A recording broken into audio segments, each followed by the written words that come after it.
Hello everyone. Oof, this is pretty bright in my background. I'm very becoming part of it.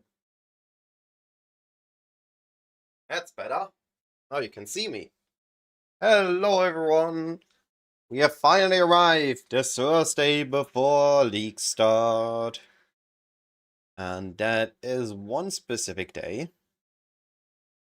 That is the day we are working on the Atlas strategy spreadsheet, updating it and getting it up to state with the current state of the farming meta, at least for league start. Log in indeed, Leuters. Also, yo. I'm so excited for tomorrow. I have practiced, I have played, I have learned, I have improved. This is gonna be the most insane leagues that I will ever have. I'm gonna be giga blasting like crazy at launch. It's gonna be so good. It's gonna be so good. Alright. So, for those, because there are a lot of new players that have only recently discovered my channel, every league start on Thursday before the launch, we are updating the spreadsheet that you can find here on the devonlive.com slash threads, not exclamation mark threads. You can see it here, and we're updating this every league start, looking at all the threads there are. And I used to kind of rank them in tiers, but honestly that didn't feel that great. So instead we are looking at early game, mid game, and late game juicing. And we're just gonna update all of them today. So if you have any interesting points, anything you're curious about, or you disagree where I'm putting a strategy, today is the stream to talk about it and discuss about it and have a fun time while chatting. So I'm pretty confident about this. I don't think those have ever changed. This is just a core. The only argument is the order you go in. So there's this variation, or there's people that do this first and then grab the top. I'm actually a bit split still on this. I've seen success with rushing it, but there's also been the early variation where you just do this and you're okay with that. And I get this one, I understand this one, it is a bit stronger early, but you get the late bit later. So I get this as I reach T11s with a little bit of less RNG, or as I reach T13s at the latest. This I also reach at that point, but then I don't have this. Now, depending on your bias towards the runs and your RNG, you're gonna find one or the other better. And also, there's the argument with Unwavering Visions isn't needed if there's a consistent way to get scarabs early. But random altars is just not the way to go that early. So I'm gonna stick with my recommendation. Once we have this, we fill out the tree, and from there we get the shrine nodes into either destructive play or exarch altars. At which point we are ready to just evolve the tree into whatever. And if needed, there's a secondary tree we can do with the essence farming. Just needs 65 points. So you get that at about 60 maps completed. And you can just farm essences, and this will yield you a lot of currency, especially on the first day. And you can even cut this down because it's yellow maps. You can even do this. Actually, I think I am gonna cut this down.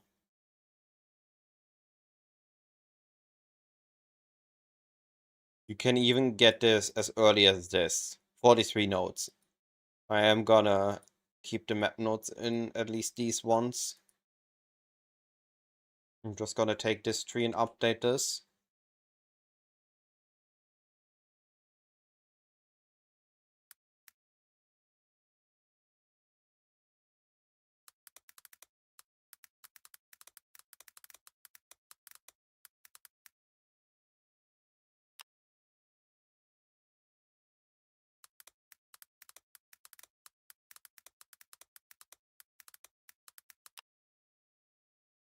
Alright. So this is... Honestly, I'm pretty confident on this one. So we are looking at these, and I made a video today, right? We are looking at all of the early strategies. Heist, Sanctum, and Blighted maps I don't need to mention here. They are good. If you know what you're doing, you go for them. If you don't know what you're doing, you usually stick to the Atlas. So we need to cover the Atlas strategy. So we will need destructive play. Let's actually just make a checklist here. D-play,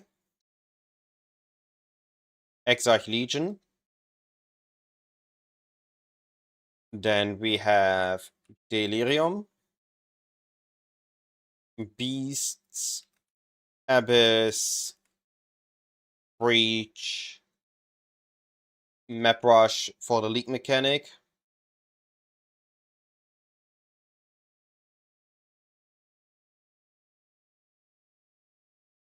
Let's just say Rush. And we have Breach. No, wait, that. Breach, Rushing, Abyss, Beast, Delirium, Exarch Legion, and Destructive Play. Yeah, those are the early strats. Those are the first things we need to cover. The first strategies we want to talk about. So let's go in order.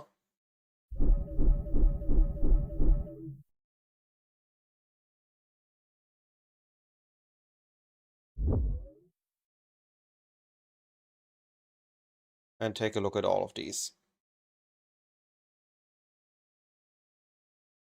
Alright, converted upwards. Those are early strategies, so we do want to not have all the points. This is now a good node. We want to have this one. We want this completed. I think we need the essence on this anymore. Or the destructive play. This doesn't feel as good anymore. Blueprints are definitely the way to go for destructive play additional currency. They're quick and fast. Shrines are good. We don't need this node though. And anything that gives you more map loot is good.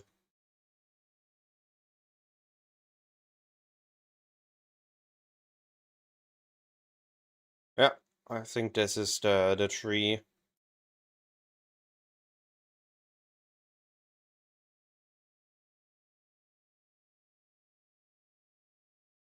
Can add Delirium Mirror easy, and just end the Delirium Mirror before the boss encounter.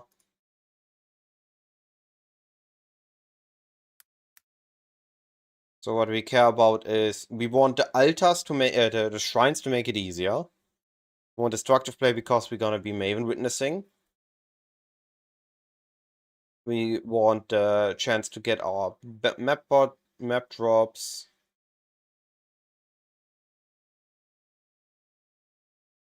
Honestly, this is not bad. That's something we should take. The only one, yeah. And then we want all the blueprint nodes because those are just easy additional currency, especially if not a lot of people are taking this one. Selling those enchanted blueprints is gonna be worth a bit more.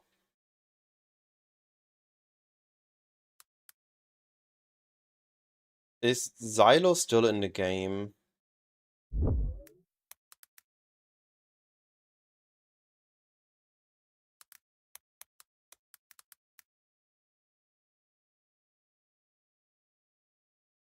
Or is Xylo out again? Xylo is still in the game, okay. Oh, wrong one.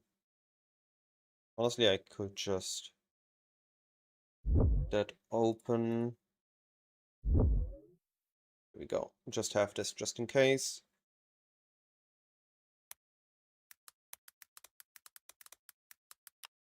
Boss rush on Xylo. No scarabs needed. Right. We are no longer gonna be recommending Legion and Beyond. Got deep play.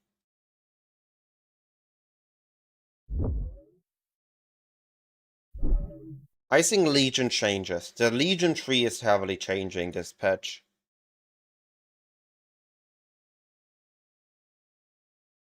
We no longer need Beyond. We still want all the Legion nodes, but they moved. And this one is cheaper to grab now, but it's 1 point further to go for.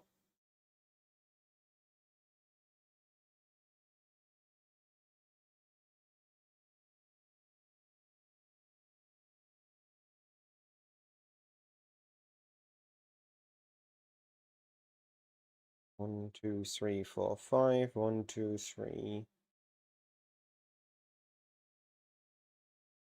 Oh, other side is still better.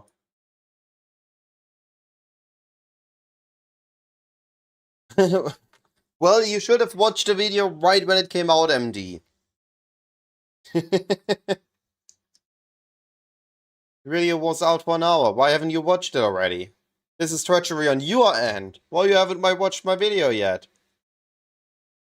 You're sitting in on every stream I do, but you don't watch my video the moment it comes out? How dare you? I'm disappointed. Oh, emblems might be worth something now again, so that's gonna be good to pick up.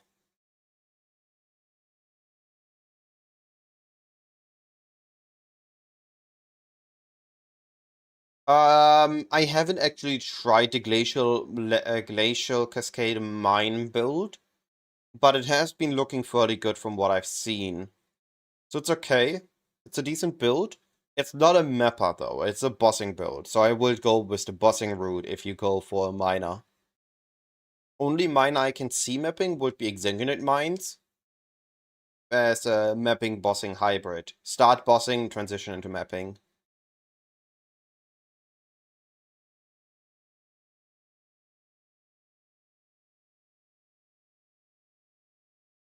Good what? Yeah, good catch. Don't think we need this. I think we're okay with that. I don't know if we need the shrine nodes. We definitely want to pick up this. This feels like a must-have.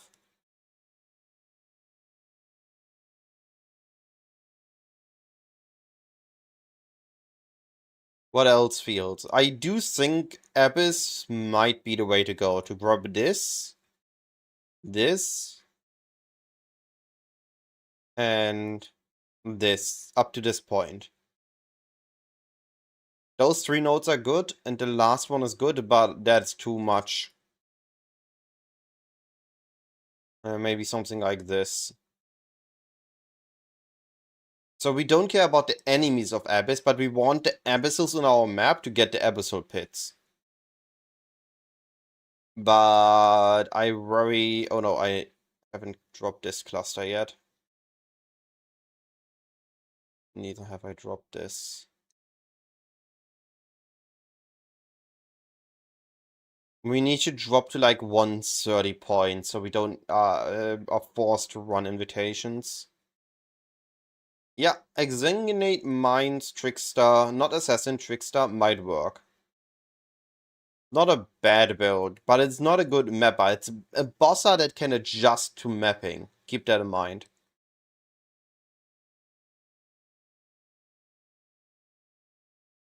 What do I even cut out here? Can we justify going Abyss? I mean, Abyss might just be a separate tree. Maybe I'm trying to be too greedy and I should not be adding Abyss here. Because then we have a decent tree. This tree looks good. I would not be grabbing Beyond anymore this early. I would just be ignoring Beyond. Thanks, you too, buddy.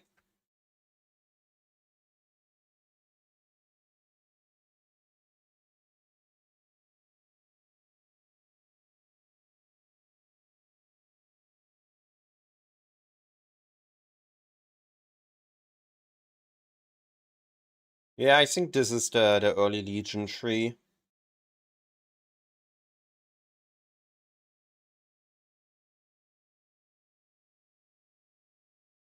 Looks fine to me.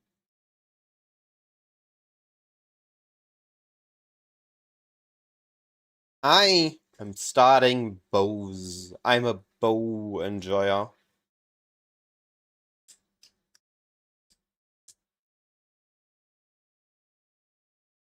You think it's good to do something like this?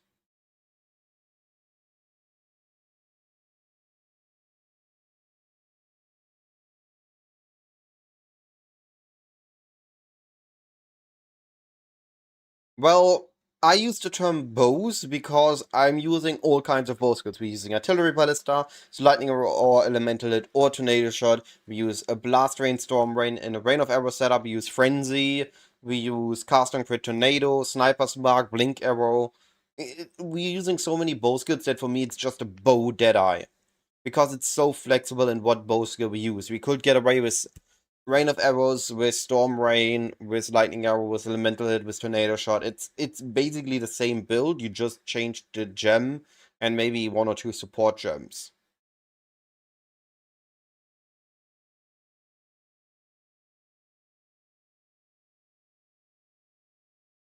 I don't really want to scale the Abyss enemy amount.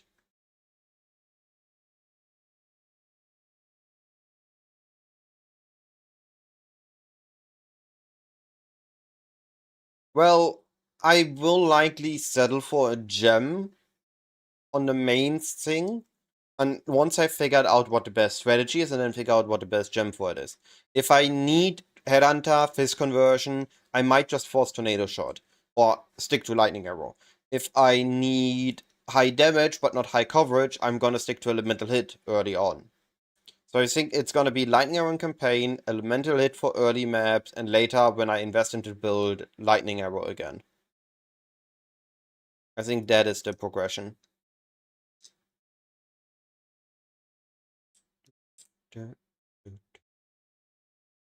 Let's go with this tree for now.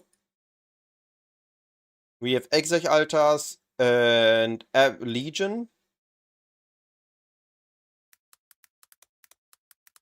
Legion, and we have an Abyss dip. To hopefully get some additional scarabs from Abyss. And if that's good, we can just fully commit to it in a separate tree.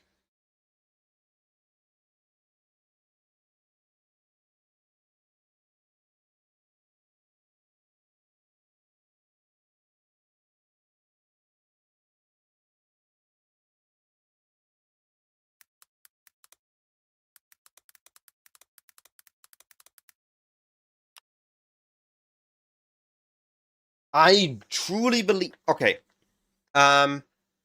So, I want to show you something. beast farming is gonna be one of the best strategies next patch. Look at Vivid Vulture when you look at it all the way at the beginning of the league.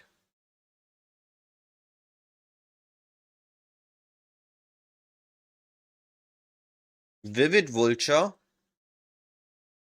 it actually doesn't even go back far enough. Vivid Vulture was one of the most cheap beasts at league launch, like 20 or 30 chaos. Oh, it's because I'm in standard. Okay, that explains it. There we go. Look at this. Look at how cheap Vivid Vulture is at league start. Now compare this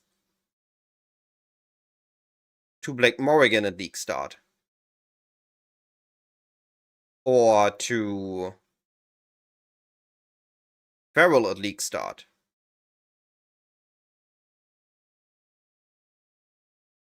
The idea for beast farming is that we have so many good beasts. We have Feral, we have Morrigan, we have the new Crycake Croaker, which drops the new talismans. We have the normal Vulture for random 6-link. We had the split beast, we don't have that more. We have all the other boss beasts for the uniques. We have the Harvest Beast for Nightmare maps and everything. All of these are the value. Vivid Vulture did affect beasts a month into the league. But at league start, I couldn't care less about the Vivid Vulture. So beasts actually got buffed for the league start because Breach isn't as good anymore to get 6-links, and Legion got its incubator for 6-links removed. So Beast is the best way to generate 6-link. Targeted via Morrigan, and random 6-links via the Vulture. It is actually buffed at league start, not nerfed.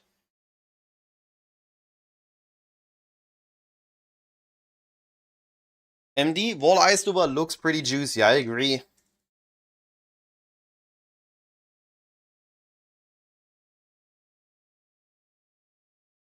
Alright, I'm gonna not be covering Expedition currently.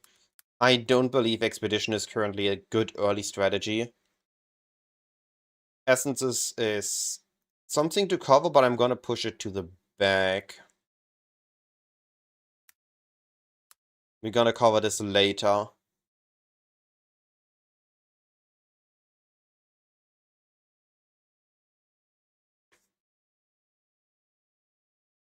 Beast at league start.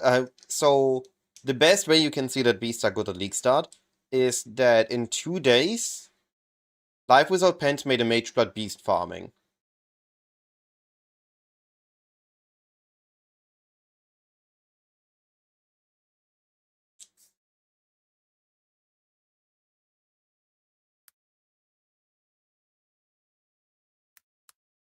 And he had a super good success with that. Right, next we have Delirium.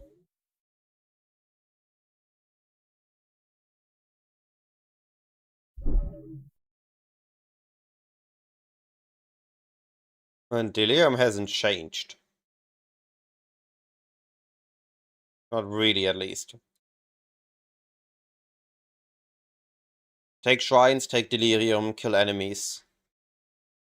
Take all the temporary power you can get.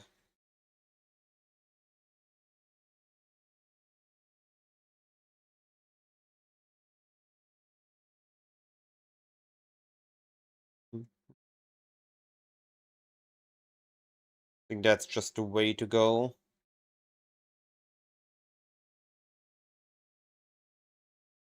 Don't care about the scarabs.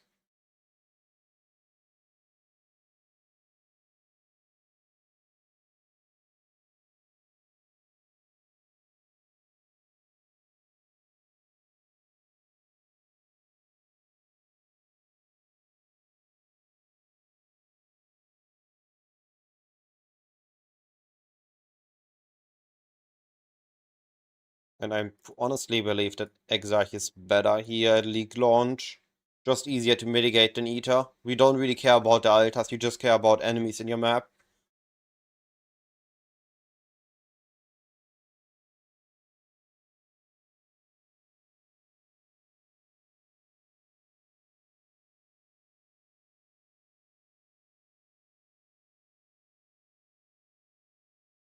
Oh, Nico got pushed all the way up here. Interesting, I didn't even notice that.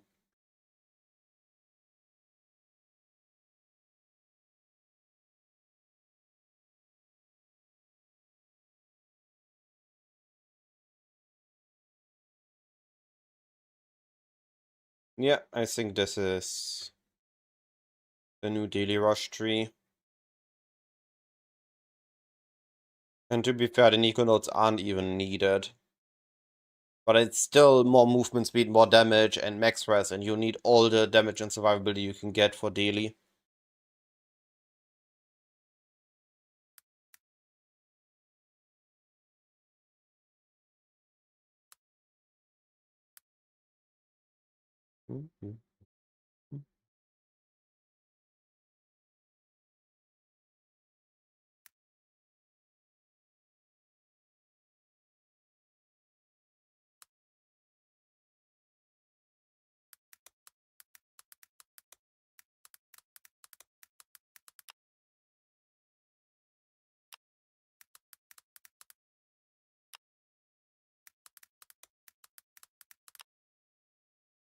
Alright.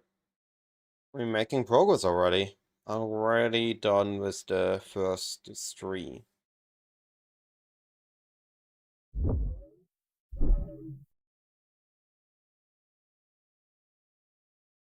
Alright, let's check the beast tree. The beast tree is also T16, so we add the the harvest, of course.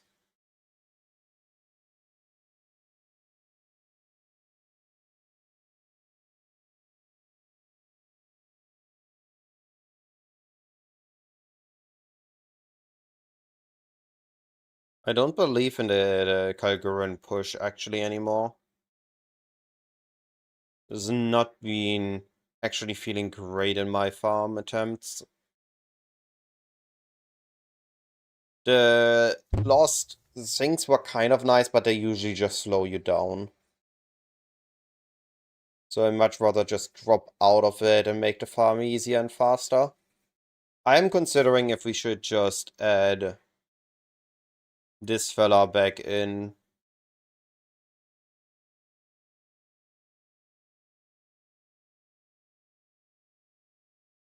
But honestly, it's not as good because we're not on the right side of the tree, we're on the left side of the tree. Definitely wild beasts.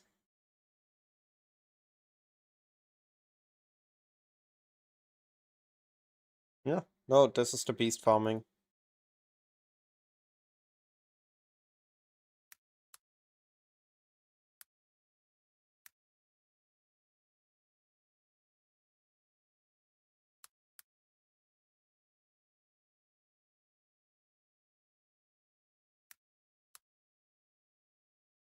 That's the beast tree.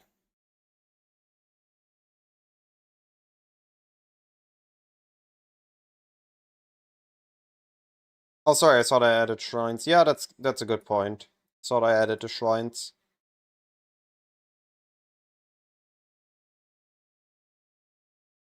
This is too far away. We don't want map effectiveness nodes, actually, for beast farming.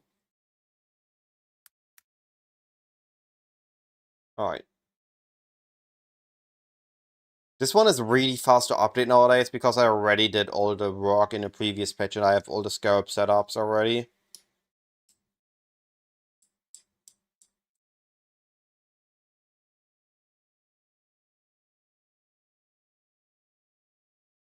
Alright, let's check. Next is Abyss.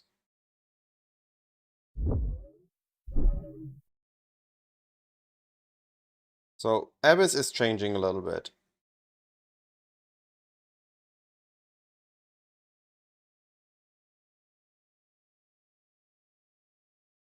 Don't care about harvest at all.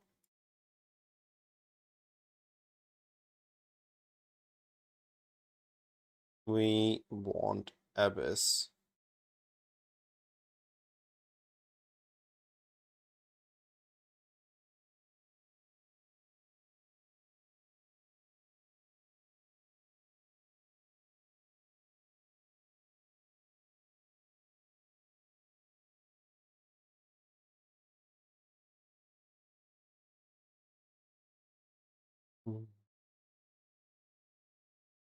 We take these nodes. I like the map effect nodes early until we have a high map pool.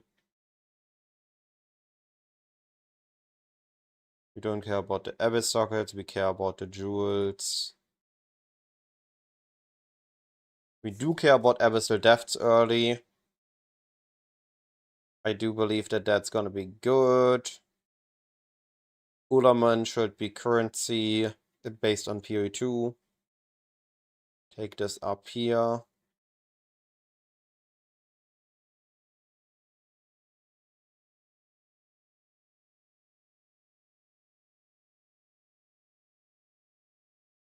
Alright, 121, that's a good tree.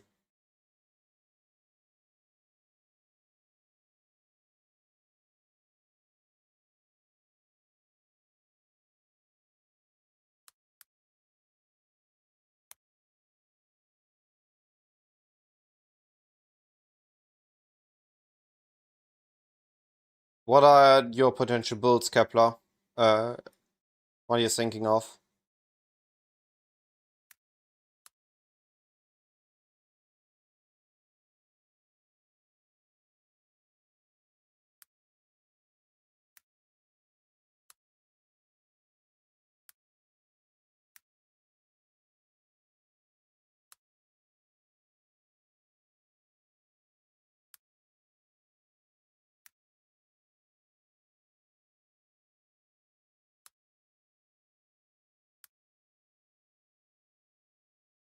Alright.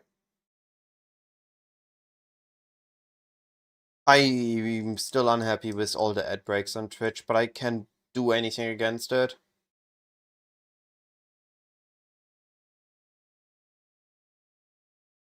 Yeah, I could see the daily op farming. I mean, I already can see it because of the cluster farming. If everybody's gonna play Elementalist, there's gonna be a lot of minion clusters in demand for early.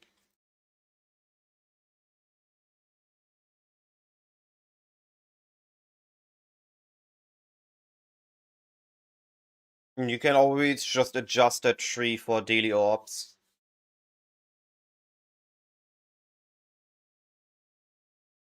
I think Abyss is just gonna resolve this.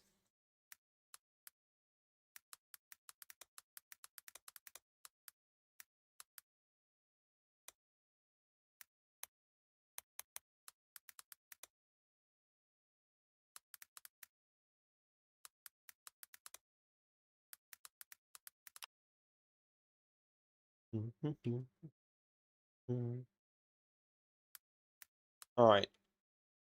What are the Abyss Scarab names again? Abyss, Scarab of Multitudes. We don't care about that early. That's for later. I don't think Alflame is that good as a Scarab farm. I think Abyss is gonna be the Scarab farm.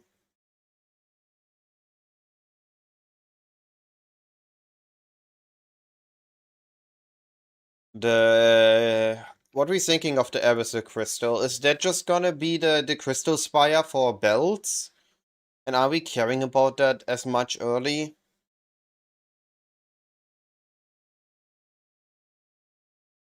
I wonder what the Abyssal Consort is gonna drop. But I think we just want Abyssal Cluster 5 times.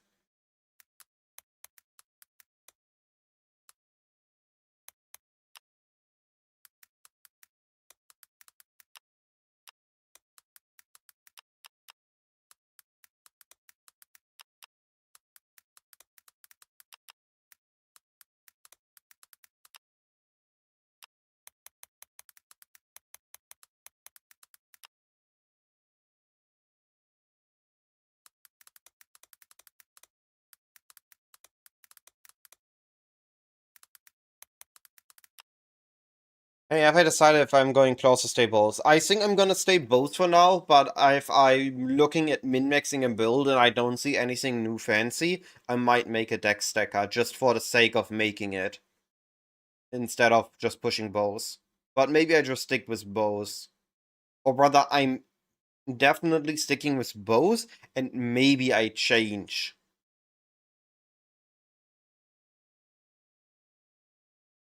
I do think that the Mirage Court belt is just gone.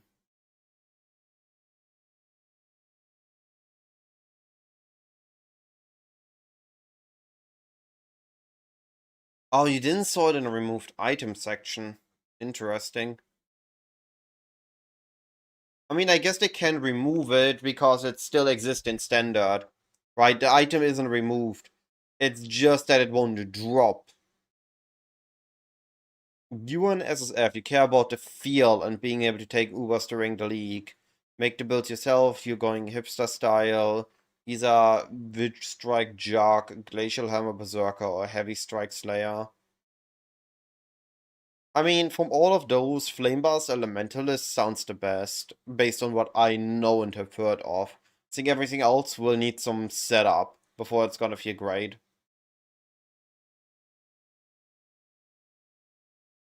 If you have my general approach to League Start is a comfort pick over something new. I have never seen actually a Witch Strike, a Glacial Hammer, or a Heavy Strike build. So I cannot say anything of those. But I have heard of Flame Blast Elementalist. For me, that is the old familiar thing. A thing that I know works. Right? You are trying to make your own build, you're trying to go at it, and you have fun with it. So for you, this is not as important as it would be for me. But I'm biased because of this reasoning. So that my answer is biased in that way.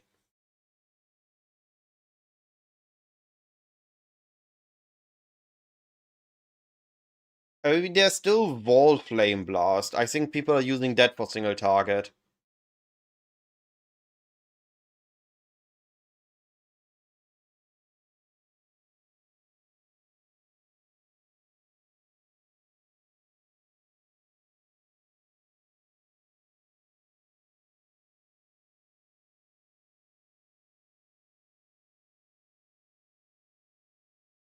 Maybe take a look at that, what others are doing. You don't have to look at what they're building, but just at how it plays for others.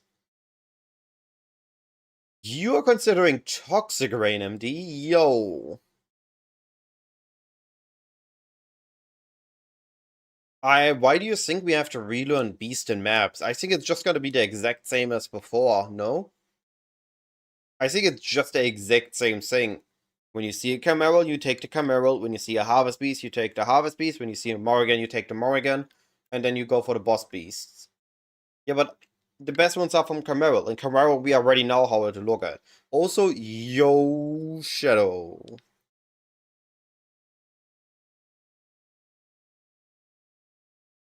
I have not seen that. Can you send me something for that? I did not know about Burning Arrow Barrage. Why is that one so strong? I'll need to see that.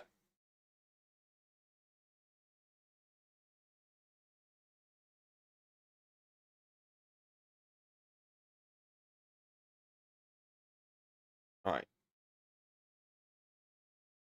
Yeah. We have finished the Abyss tree.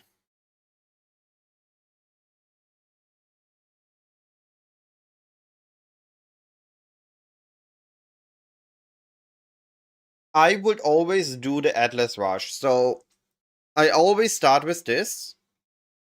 You progress through here, rushing through your Atlas, picking up Exarch Altars, and from there you transition into the Exarch and Legion tree. So you pick up Exarch Altars, then you pick up Legion, and then you pick up a little bit of Abyss.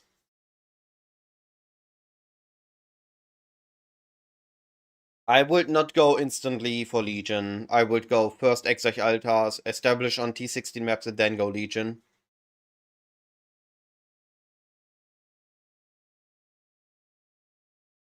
Max AoE Wall Ice Nova. Now that sounds juicy. I mean, we're just cooking all the strategy, Shadow. Here, this is the current overview. The strats I want to cover for early game, and then we're gonna go cook a little bit of mid game strats. Alright, let's take a look. So it's Mirage, Burning Arrow. Is it just because of the high base damage of Burning Arrow?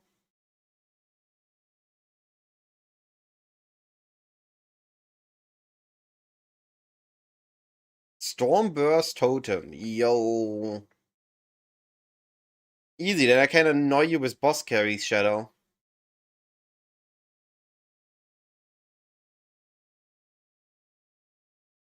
Alright, let's take a look at his Burning Arrow damage. So he's taking the note to have his constant Mirage archers. I'll be honest. I would just pick Elemental Hit of the Spectrum over this Burning Arrow. Of course it's a 4-link, that's fair. But it just looks like it's he's using it because of its high DPS.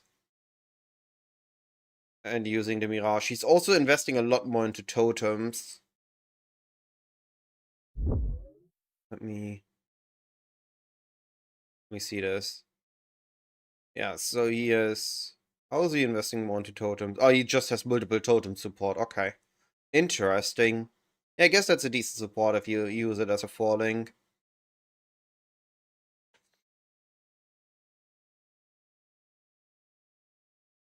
Now I'm curious.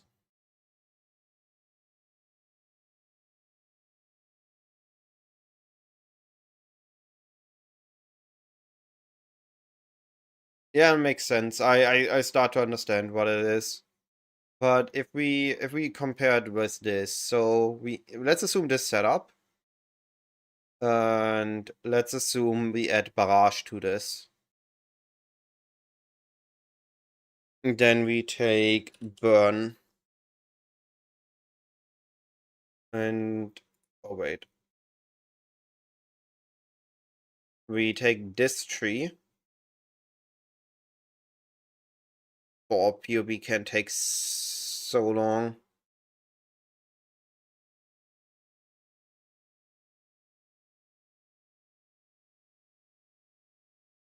Burning arrow. Oh, not burning damage, burning arrow. And then barrage. So, lightning arrow is at 300. Elemental hit is at 600. Burning arrow is the highest damage. Interesting. I guess it depends on how good your weapon is. If you have a better weapon, then elemental hit isn't as good because of the high attack damage multiplier of burning arrow. That makes sense.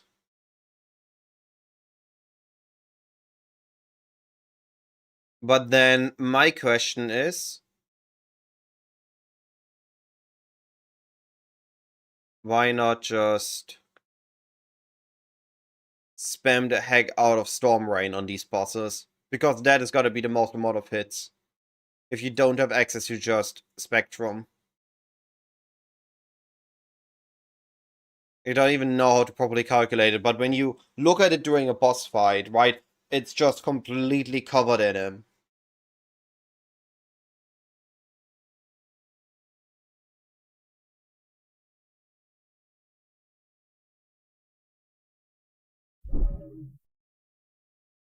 But it's definitely something I need to test myself to get a feel for it.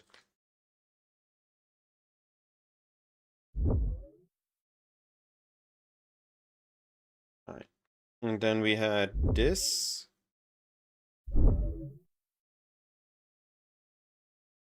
The attack on zombie.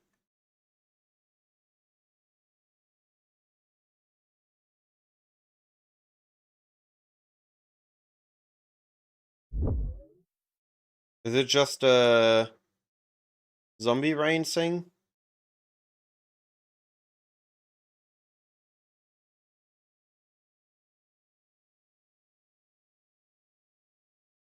Yeah, it's weird. What am I looking at? What are we looking at?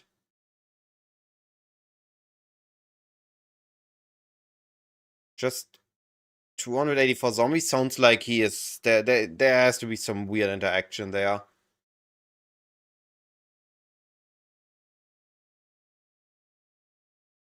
Damage even doesn't even look that crazy high unless it was an Uber.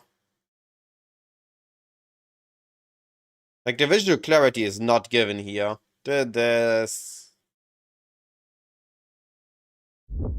Visual clarity is overrated.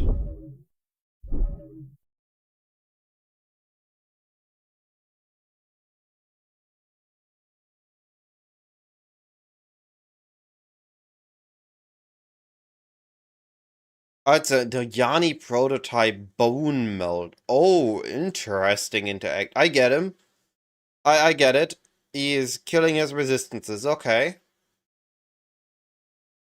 I get what he's doing.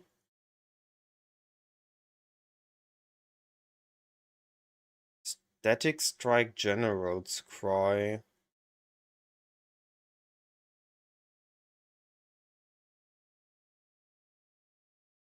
Invocation. And then brand recall to keep rocking that. It's definitely interesting. Might be worth keeping an eye on, but I feel like that's more of a later thing than a league starter.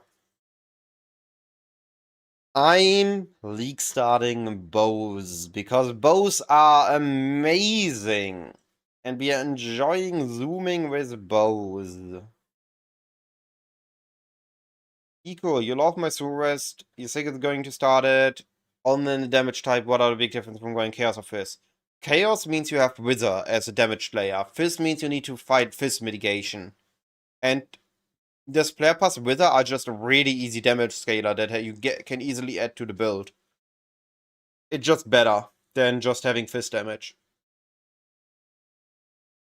It's easier to get your damage through. There's also Chaos Pen or minus Chaos Res, but there isn't easy ally access to Fizz damage reduction on minions. Alright, we should get another tree done. Alright, let's take a look at the breach.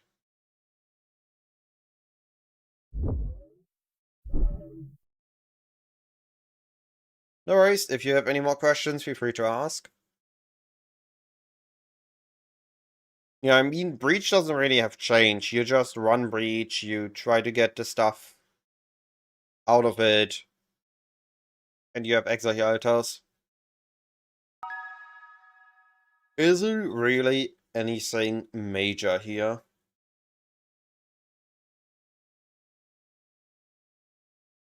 Yeah, but you could also just have 60 phantasms doing chaos damage.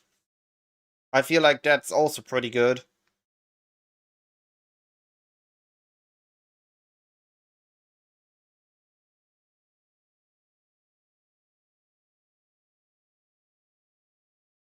I feel like early breaching is just...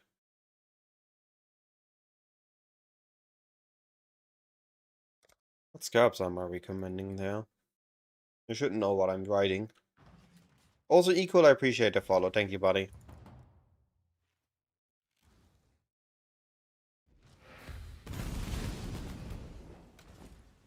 This is the build that you will never see again. With Synthesize being gone.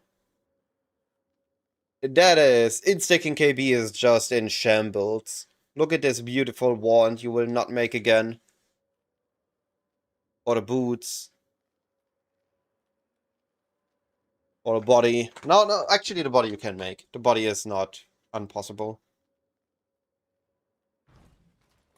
Not I want it, scabs. You want instability. Yeah, I don't think it's instance. I don't think that's the way to go anymore.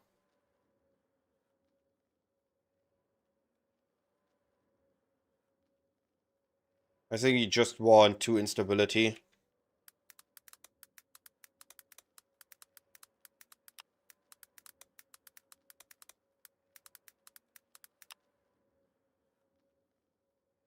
Yeah, you're gonna enjoy that next league, right? Next league, everybody gets white sockets.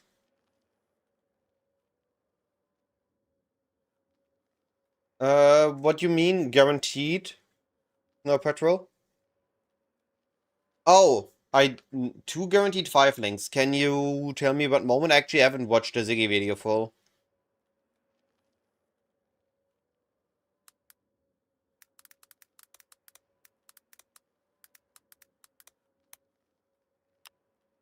No, the high photos is just too slow.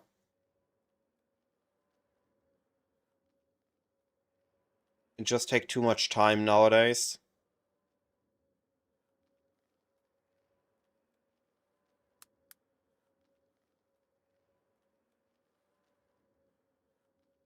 But I'm always happy.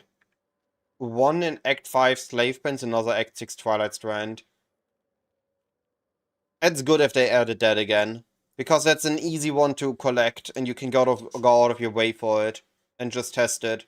It's a quick test. Always happy when we have guaranteed 5 links. Right, we remove Blight here. Actually, we just keep it and we keep this line. Uh,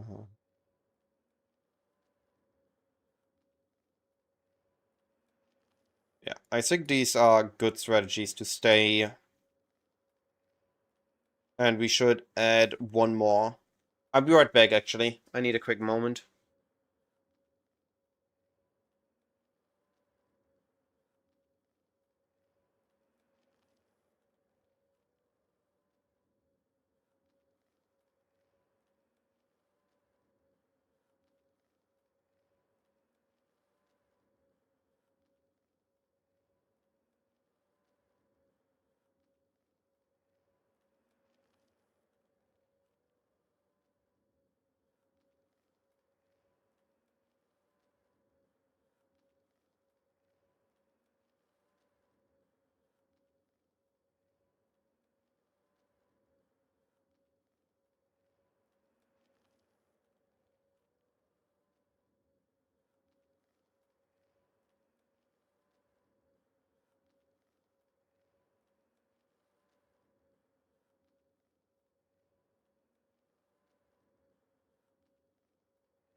Alright, I'm back.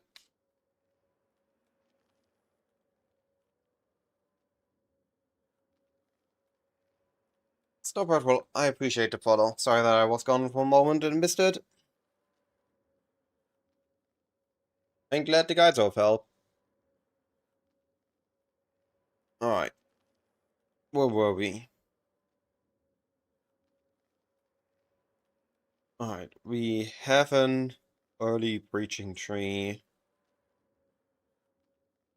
Let's check these ones out if they're up to date.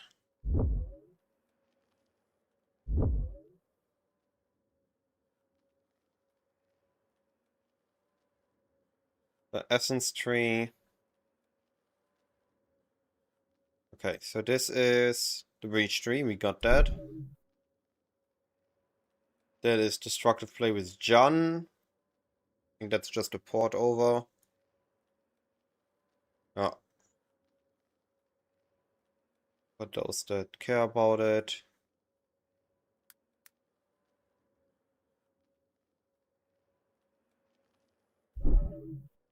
And we have the Exarch, Alta Farm, focusing on map sustain, and no Legion. I personally think it's worse, because map sustain got a lot better in the previous patch. But some people just don't want Legion in their maps, and for those it's great.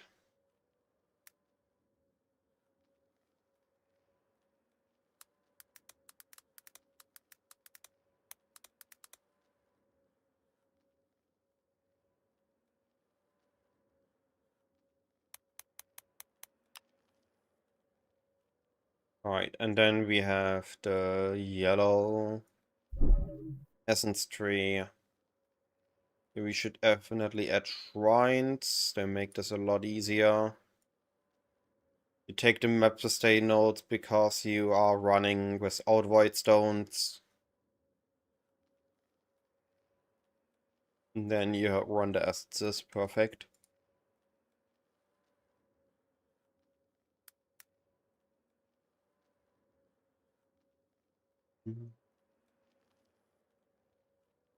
Alright. And then we need one new tree. And this is just gonna be our rushing tree for when you want to do league mechanic and don't want to do beasts.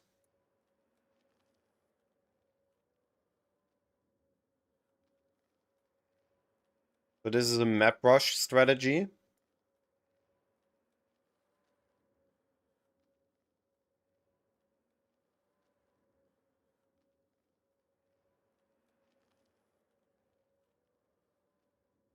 And it's best to do it on destructive play.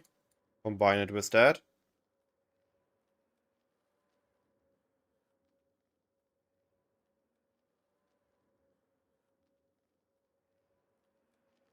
Yo!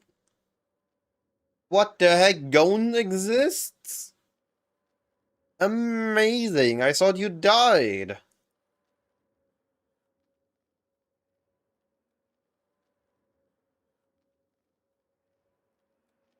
Back from the dead.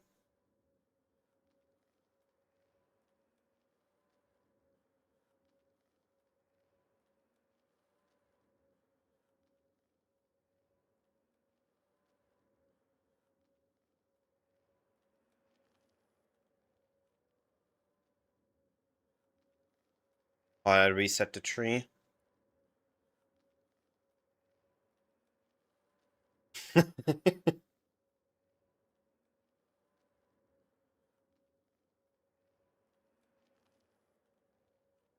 Holy. He's actually back. Can't believe it. I actually thought we would league start without you.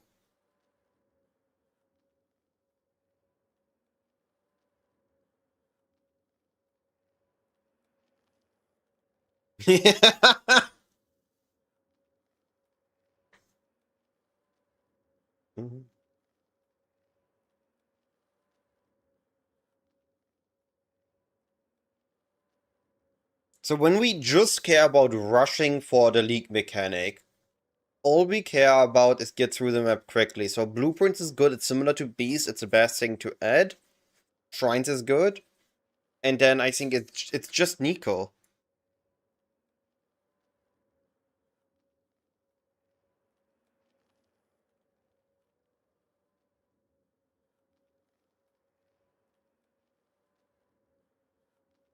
It's really just adding Nico to it to run even faster.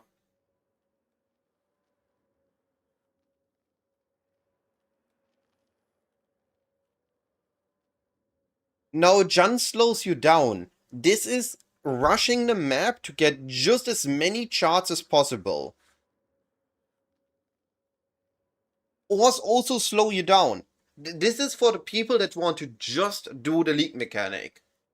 They just want to do the Curse of the Oriflame mechanic. So all they care in the map is get through it as fast as possible. Anything that keeps them away from going diving, it's bad. And I don't think Verisium is good anymore. I even took it out of the Beast farm going. Because it's just adding difficulty. No, it takes too much time and you barely ever see it. It's a go lucky drop. And when you care about doing 100, 200 maps of beast farming, it's okay-ish. But early on, you just don't want that. You just want to keep the momentum. Daily is an argument. Just add daily mirror and end it. But I would not hyper invest it. I would just get rep the 4-pointer. Blueprints are worth it. Even Gone, just the boss takes too much time and you get too little out of it. I don't believe we want to invest the boss and nodes into the boss until a week or two in.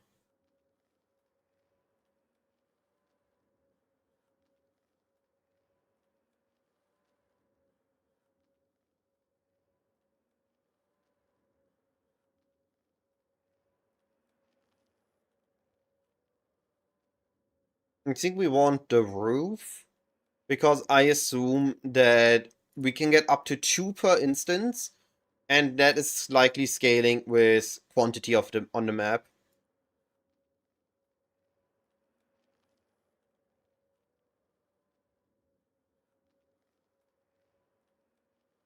So to improve the odds, we want all these nodes. But I think this is it. This is the rush tree. You have Nico, which is a click and done. You have Heist, which is a click and done. You have Shrines, which is a click and done. And anything that takes more than a click, any other mechanic, you skip.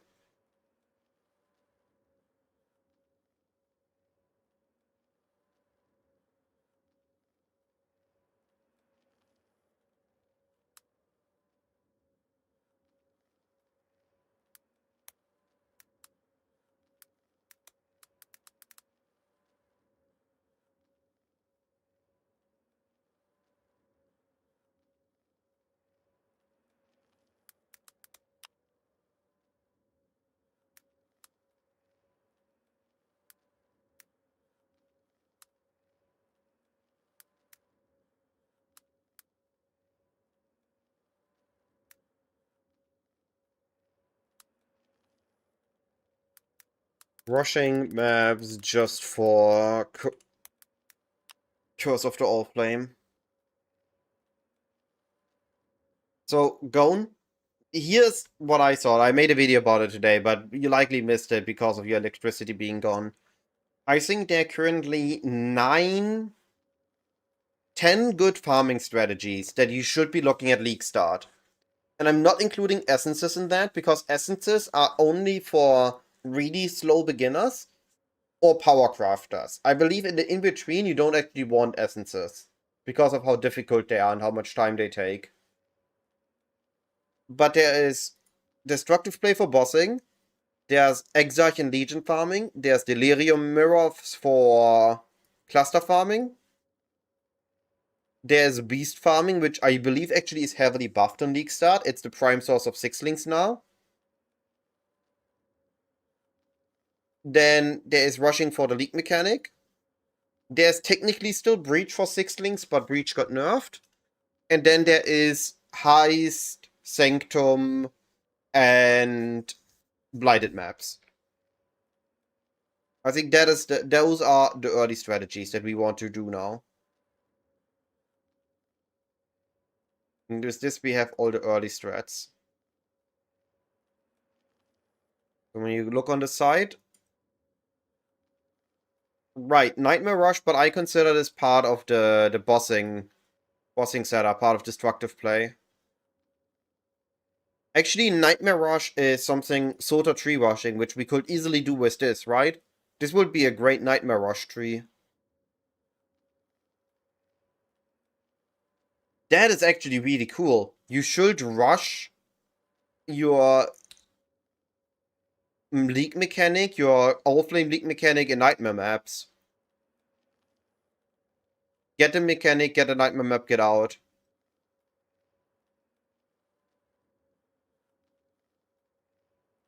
It's the diff card farm.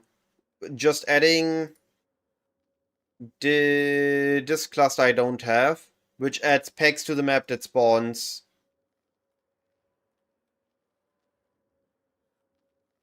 It just spawns packs that are more likely to drop a diff card, and then you take the Pilfering Scarab. Where is it? I don't have it either. And you just run them. Oh, there's this Pilfering. You just run the Pilfering and that, and you just hope that you get a good card. That's fair enough, Gone, yeah.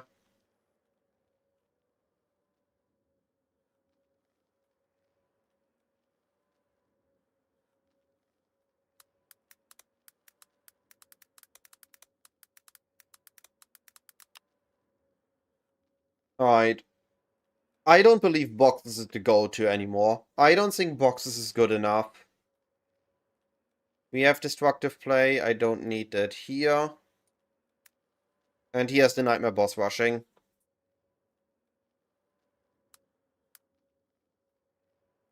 Adversary Scarab Farm is also gone.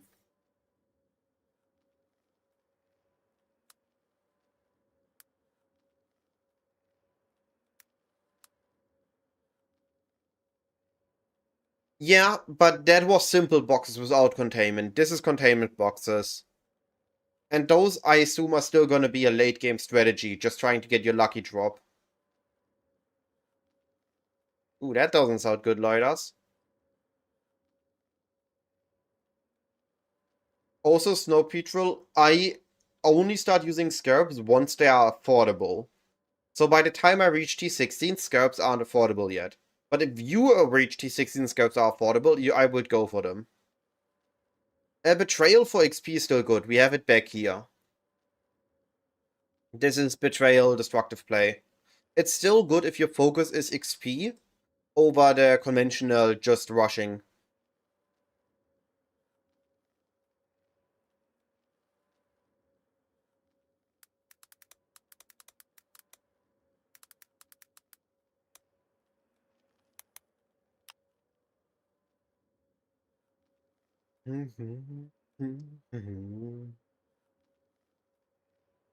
Yes, me too. I'm really curious how Abyss is going to be. I believe Abyss is going to be giga good.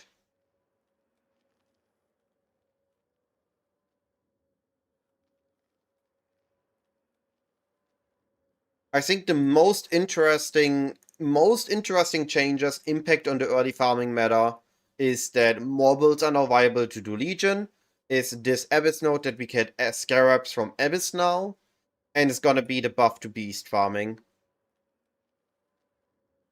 They look giga Magmouse. Skittering Darkness, I just mentioned, giving your Abyss chance to get you Scarab rewards. Twice as likely to have rewards, which is just good, right early on. And then up here we have a guaranteed 3 times additional rare. We have Abyssal Pits are rolled twice, so lucky Abyss Pits. We have chance for an additional pit, chance for 3 additional pits, and we have increased monster spawning, and we have a Scarab with increased difficulty. I honestly think Abyss Blasting is going to be the new Breach Blasting, and I want to try it out ASAP. I want to be one of the first people that is going to get into Abyss farming if it's good, and farm it early. I just expect Abyss to be the new Breach destructive play.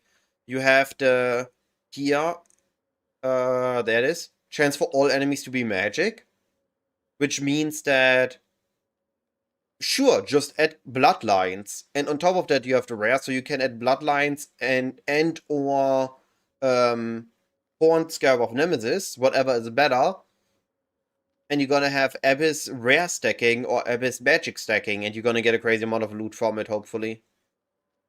We have to see, of course. By 4 streamers today, yo loiders. This just means people are aware that Abyss might be good. I believe Abyss is gonna be great.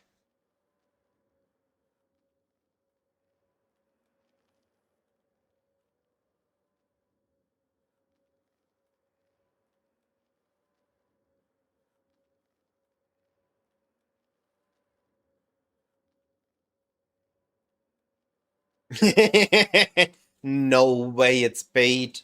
Abyss in PoE2 is one of the best things. There's no way it's bait.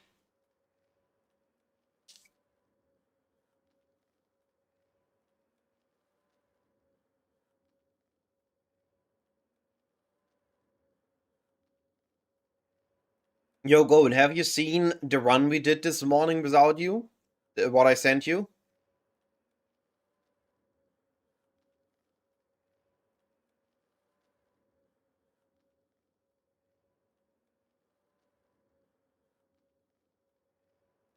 So this morning we just did oh, actually I posted it in the group chat, in the team chat. This morning we did a 2:48 and 55 seconds Act 10. Act 10 done.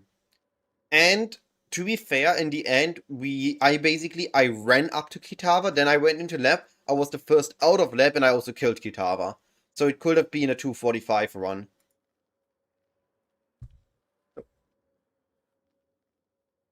It could have been a 2:45. We started 4-man, we lost Soul at the end of Act 5, and we finished as 3-man.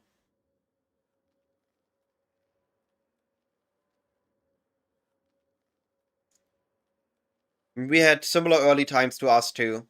16 minutes saved by the time Act 3 compared to my solo run. And then the 20-minute Act 4 still happened. Act 4 is just rough. I just accepted it at this point.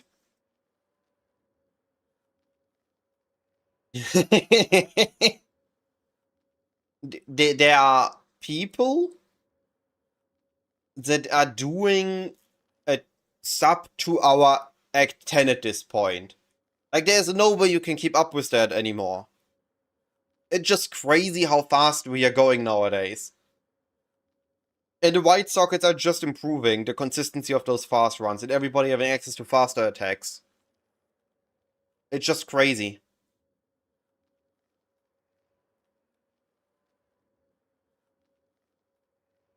I have, as usual, upcoming a very, very busy Saturday.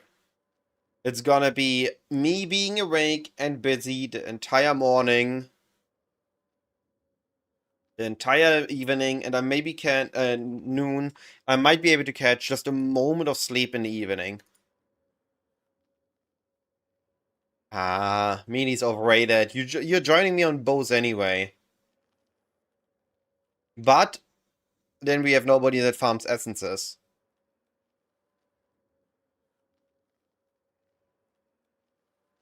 Then no one will farm essences.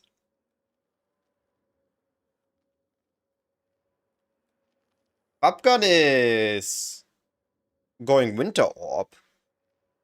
He's on us Elementalist Spellcaster.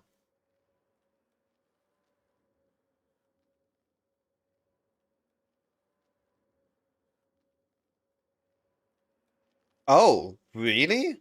I'm surprised by that. Maybe he is going both after all.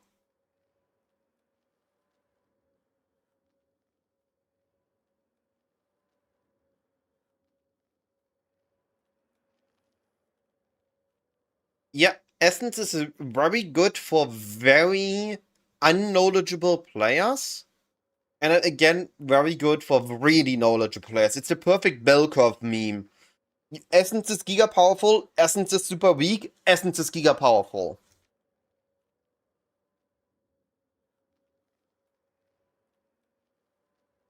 Alright, what other Atlas trees we have?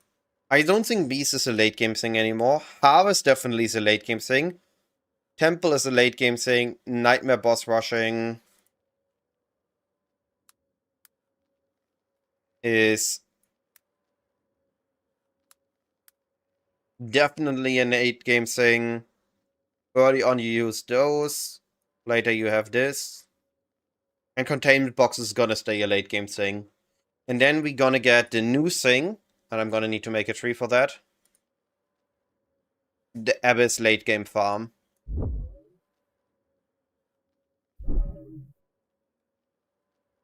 What? Ruju is not Fist Dot? I would expect he's going Fist Dot.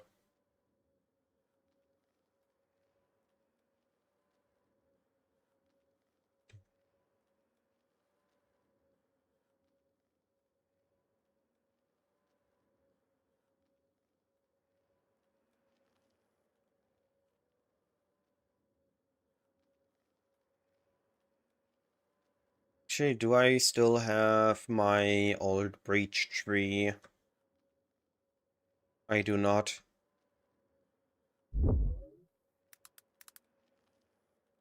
Where is the breach tree? We're gonna do this differently.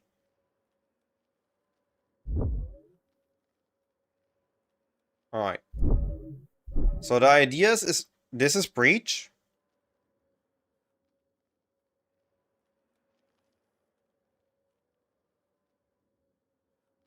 This is breach.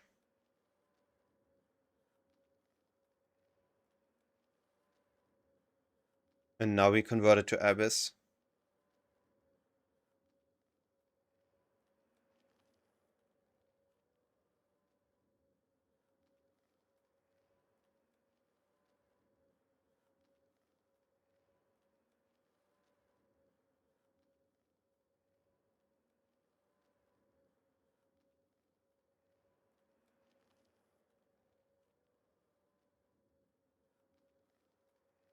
We need to see which faction is important here.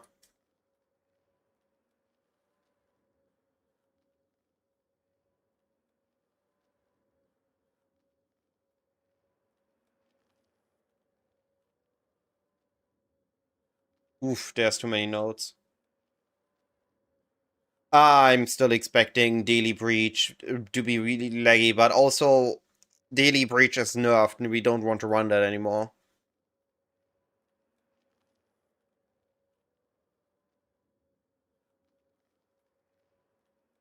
Yeah, here we go. We have the Abyss nodes. To be fair, we don't need this. We don't need the twice as likely. This is better. Late game Abyss Juicer tree.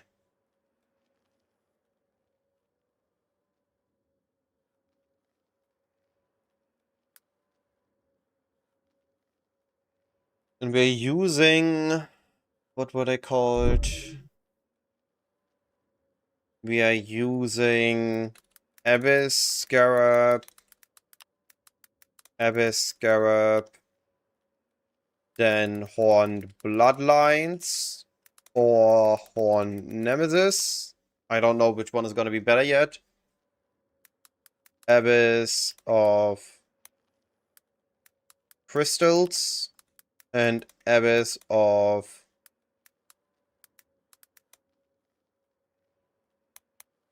Multitudes, not Profound Death.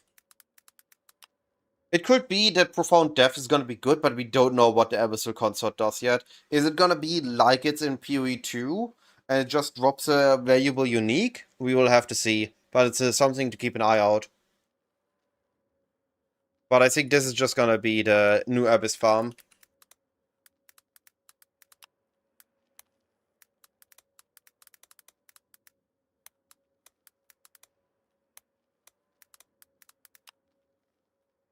Horned Awakening is very good.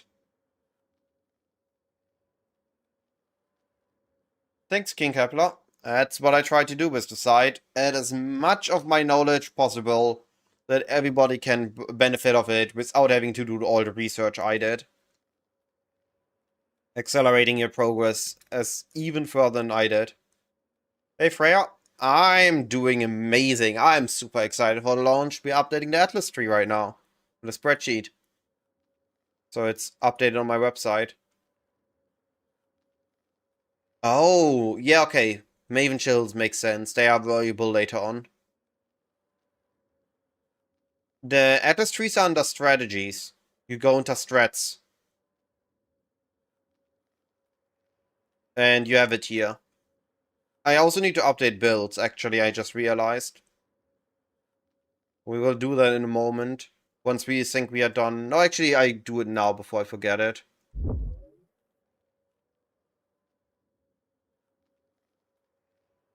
Alright, we have reached 329.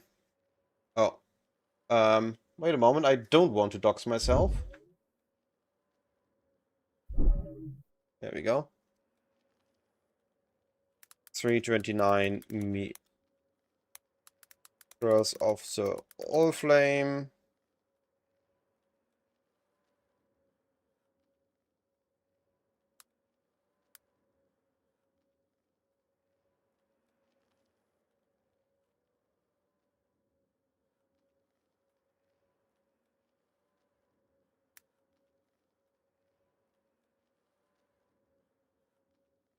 There we go. Alright. There are 2 builds I've made so far. We have the Phantasm, the Soul Rest, Necromancer, and we have the Bow Deadeye.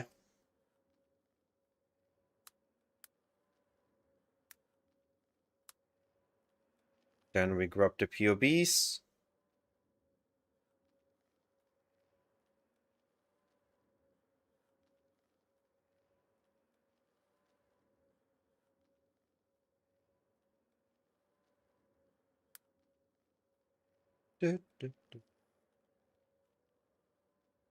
Wait, where's my Necromancer POB? There it is.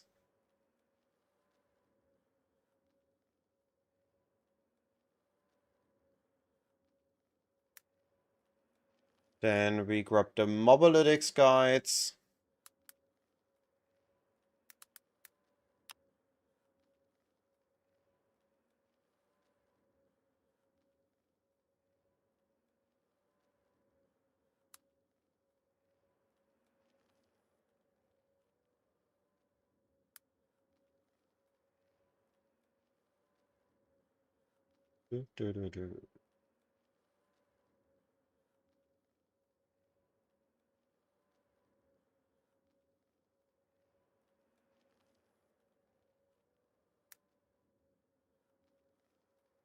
And then we grab the videos.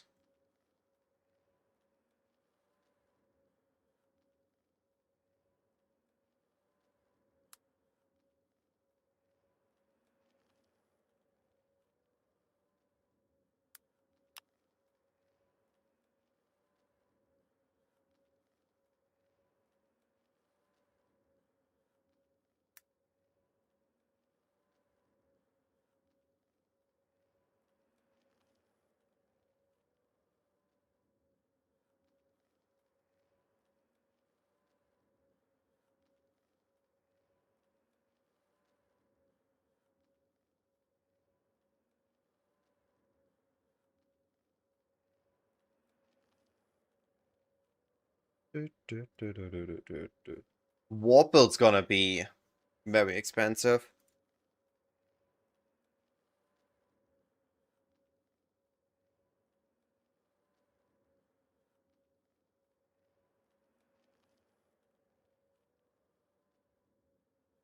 I mean, we just gonna grab it early then.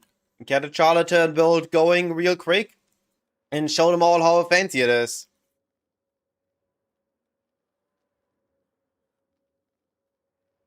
Elemental of the Spectrum first lap, it's a dream. I had the other run, it was so good. Alright, let's see if this is updated.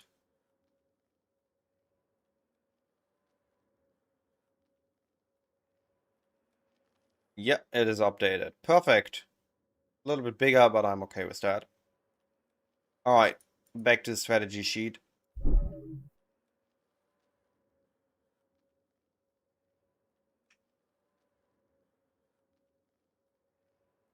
The only time I ever self-farmed a boss chase unique was when on my first Uber Eater I got a Nemesis dropped. I did one singular Uber Eater to test if my build can do it. My bow build can do it. And then it dropped the Nemesis. The League Nemesis got introduced, where it was over 100 divines. And suddenly I was in Kinetic Blast, blasting like crazy. That was fun.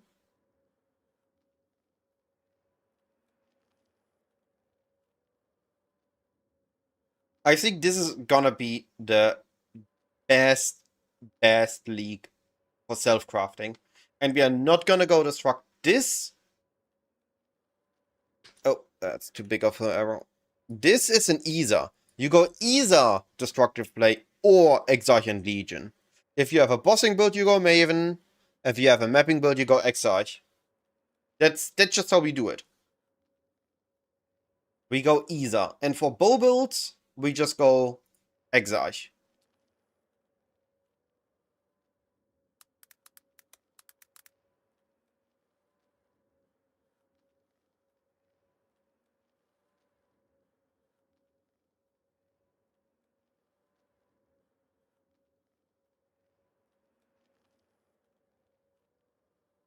There we go. Yeah, definitely join me in on Exarch. I think it's the better one. Alright. So, are there any important trees we are missing?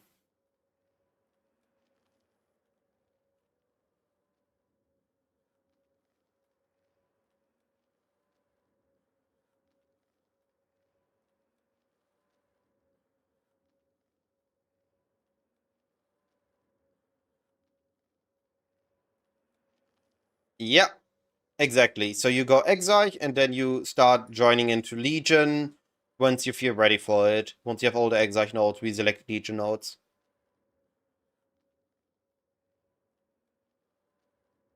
So late game, I think these are gonna be the top late game farms. Nightmare boss rushing, Harvest, and Abyss.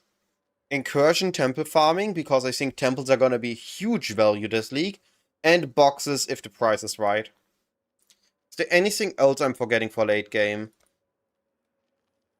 Right, you mentioned Gone? No. Bad Gone. Evil. We are not torment ourselves with essences on bows. That's just a no-go. Not even with artillery ballista. Nah, temple is fine.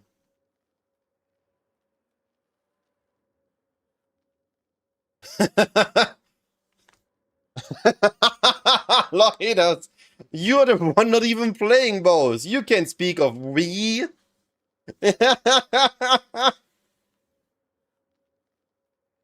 Bloodlines.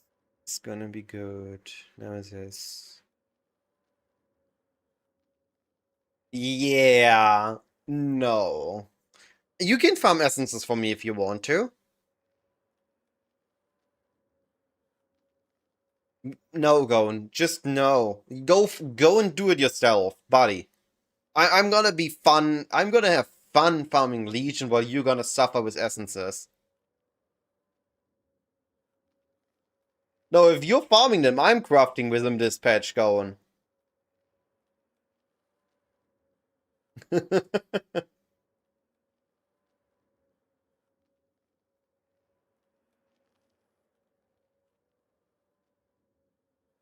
Uh, um, you can see all my VODs on YouTube. They are there as live stream VODs. I only delete them if I upload them as a video, because the algorithm doesn't like if they exist a live stream and a recording of the same stream on YouTube.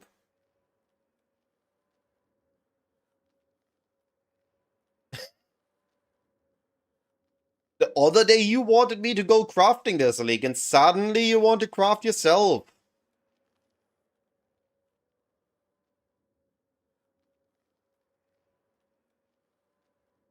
Just admit it, you're addicted to bow crafting at league start. You got a taste for it this patch, and now you're, like, really crafting like crazy. And now you're just addicted to it.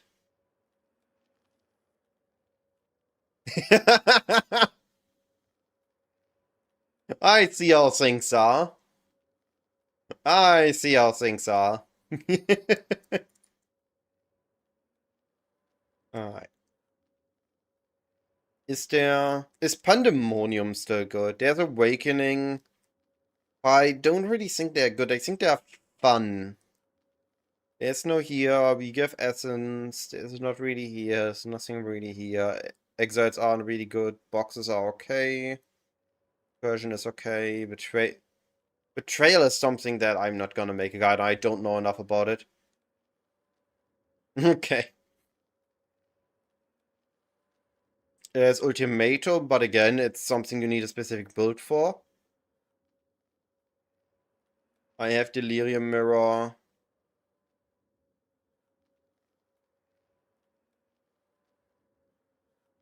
I think we have the most important strats. I think this is it. This is the new strat overview. We have lost quite a bit. We have lost quite a bit of farms over the last couple of leagues. And I hope we're getting new ones with the next patches. Once Zana shows her grand machination. Hope we're getting new scarabs. New farms and a new endgame juice system. To push it to another limit.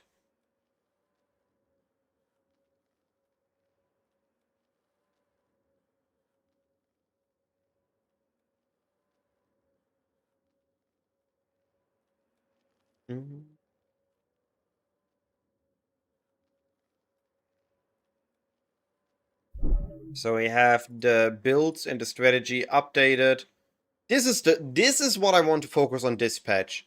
I want to focus on my crafting book. I don't know why I need to scroll down here. I need to fix that. But that's a future me issue. I want to advance my crafting book with a lot of crafts this patch. I feel like it's gonna be very interesting. All the items for the bow build, and then the second build I'm doing, and the third build, and the fourth build. I want to do 4 cool builds. I want to cover all the crafts. This is a crafting league, so I want to spend a good amount of time on crafting videos and learning and teaching how to craft.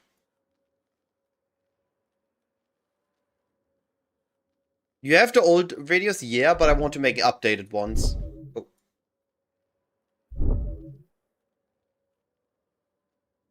So chat, looking at this spreadsheet, looking at what I've shown here, that's not really better. What is your current top 3 farming picks? What would you say is your current top 3 farm? The ones that you enjoy the most or believe are the most lucrative ones.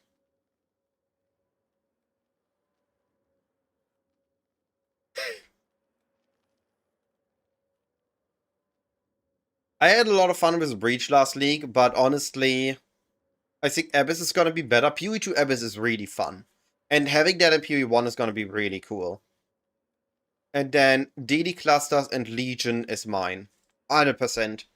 Legion is gonna be a blast. Cluster farming is actually very interesting. And Abyss farming is. I'm just not a fan of bossing anymore, to be honest. Oh, and the Harvest, actually. Harvest is giga fun. Harvest is so much giga fun.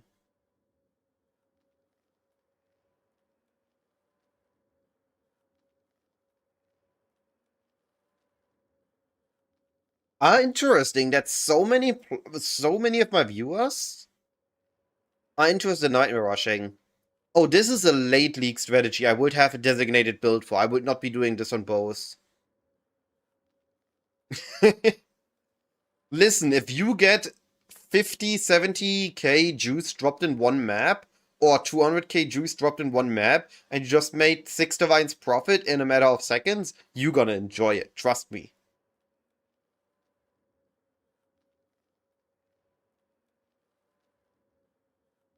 The charts are definitely interesting. And they're also the border nodes.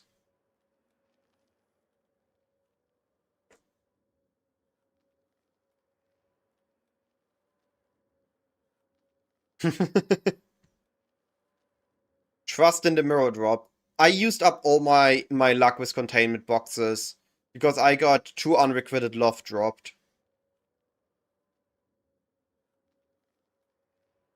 Yeah, budget boxes was giga fun. I farmed the heck out of them. And then I farmed the heck out of containment boxes when everybody was swarming in on budget boxes.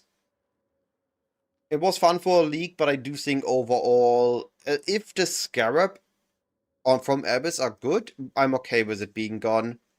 So we farming Abyss now. Dang, Headhunter and Ritual. I didn't have that luck.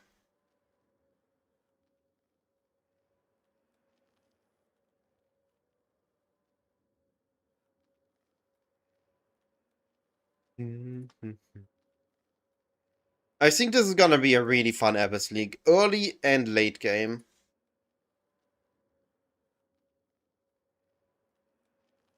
Dang, a mirror in your second PoE1 league. Wait, are you... Shadow, are you a PoE2 player? And just occasionally in PoE1? What? We have a tourist here.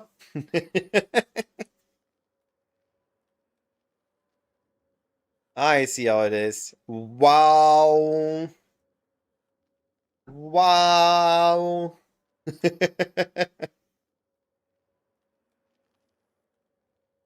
Congratulations on the mirror drop, though. Very happy for you, buddy.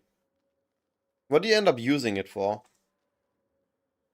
I honestly am tempted to go Beast, but I know that it's not good for bow builds, and I just want to go bow builds this patch. I'm gonna keep Beast for a different patch. Yo. Easy. Shadow came as a tourist and is now a native. Easy.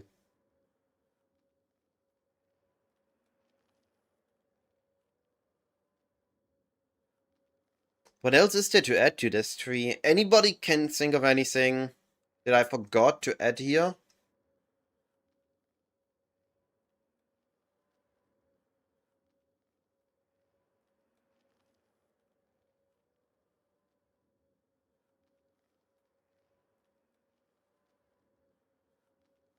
Yes, Beast needs slightly more delete quality of life, but at least you can control click it.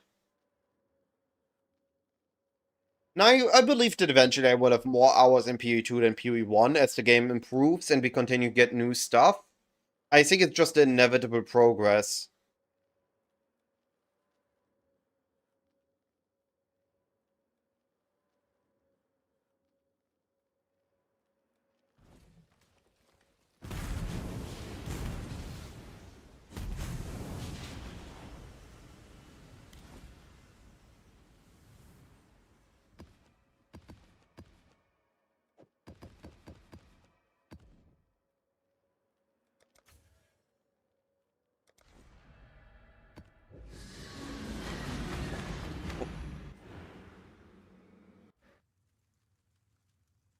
Like, this is the fun next patch. Let me...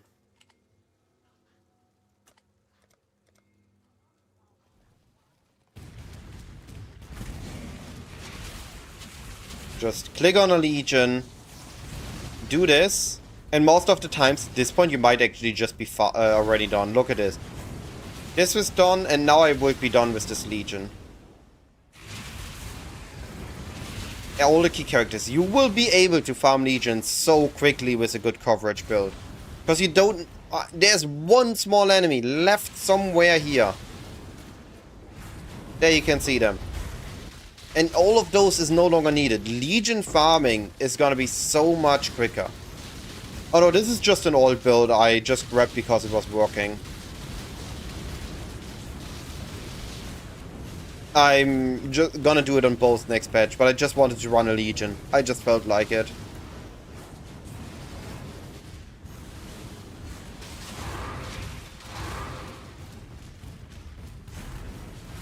We would already again be done with this Legion in 10 seconds instead of, you know, 12. The amount of time you can do the Legions in is gonna be insane.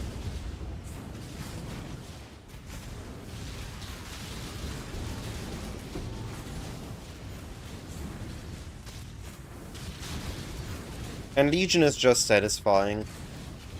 A bit sad we can't go for this build anymore in the next patch. Like, it stacking Kinetic Blast is just a very satisfying character. Very, very satisfying.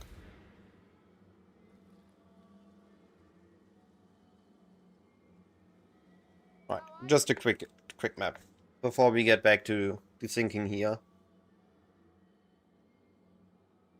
Oh yeah, I do think we have the most important farms. I think this is gonna be also a mid farm. And beasts, not anymore. Yeah, I think these are the mid-league farms. One mana left, Strength Stacker, Kinetic Blast.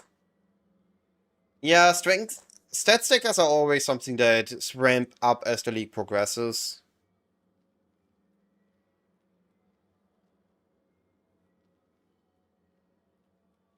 I think I'm gonna look to try something new as my second build.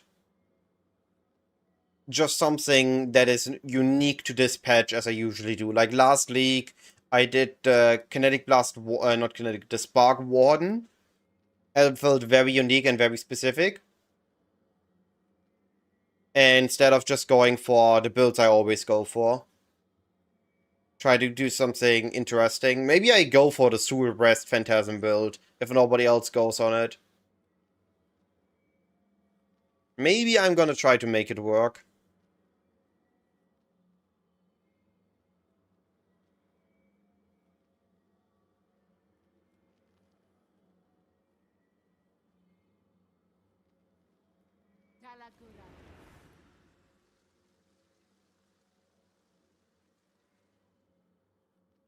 Bifurcation trigger bots. What are we even looking at, going? What the heck are you talking about?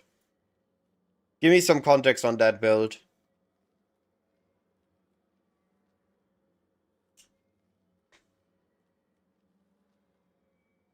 Get me some context on that.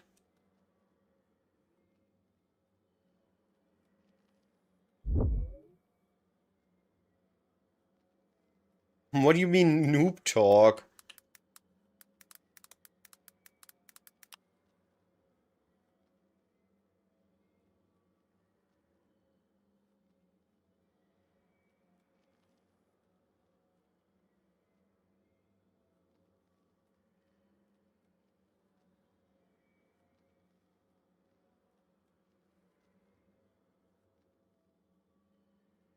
Yeah, I understand what you mean with the... But bifurcation isn't triggering. So you will still need a spell that is triggered, so they trigger twice. Bifurcate is not a trigger. So what spell are you using and what are you using to trigger them?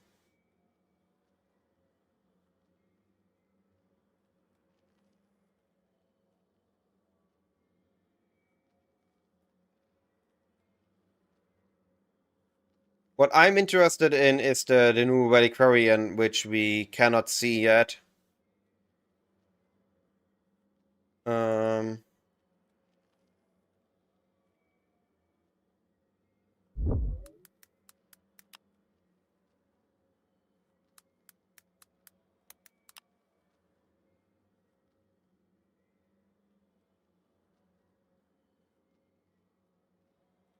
Fair enough.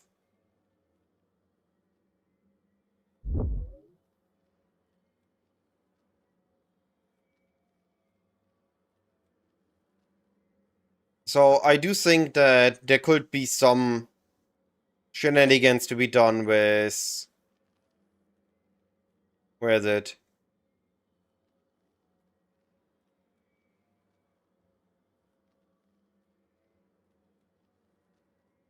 There. With Phantasmal Might and Phantasms and Soul Rest. Maybe I'm gonna try that. It's me opening and closing a browser tab.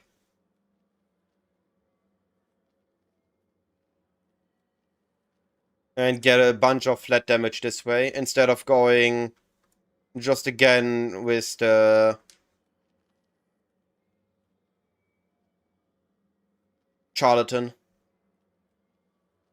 You really start this Soul Rest build, but your body's not... Okay. Well, I have a way to just show that.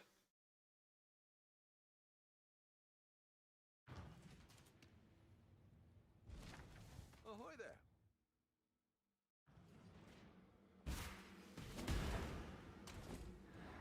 Alright, let's find these. Oh god.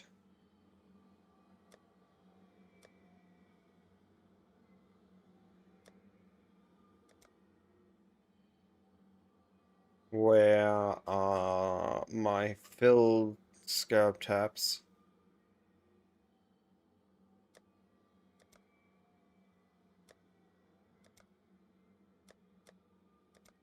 Oh, come on, where are they at? There. I don't have any dex trolls.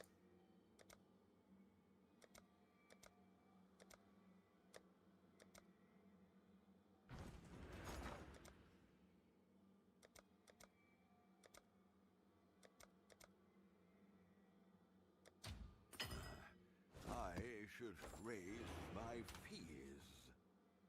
Sinistral and Dextral. What do we... Wait. I have a trade locked in. Oh, I have a lock for Gone. But it's an Ancestor League. I need to migrate that.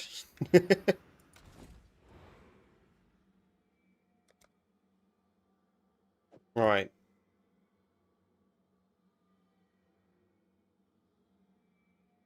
I mean, I have a random rare amulet that fixes the build. This is my day 3 build. On day 3.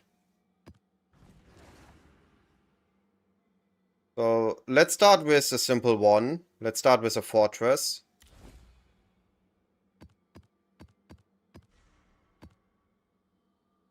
Now, of course, you can argue why use the Dextral and Sinister Scarab. But it's just the easiest way to show it.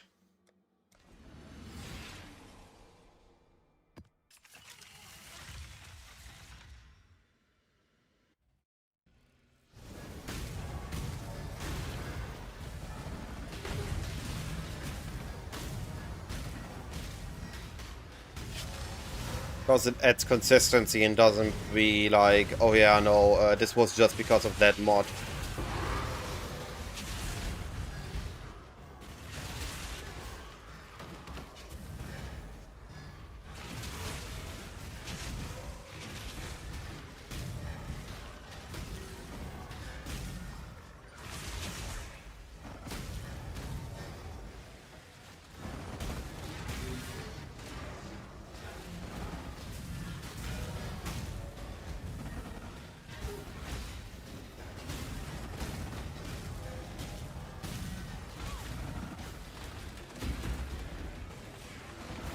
Oh no, he died!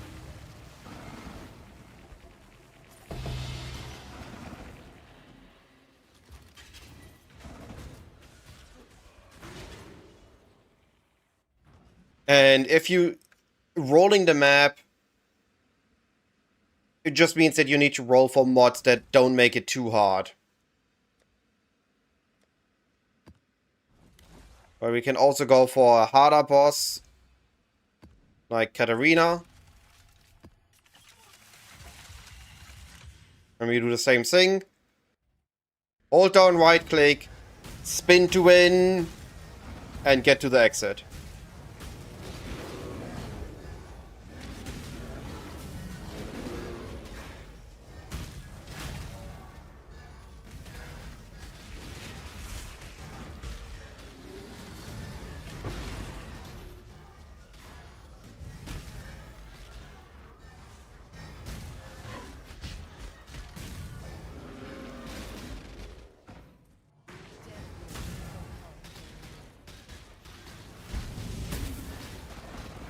And the first phase.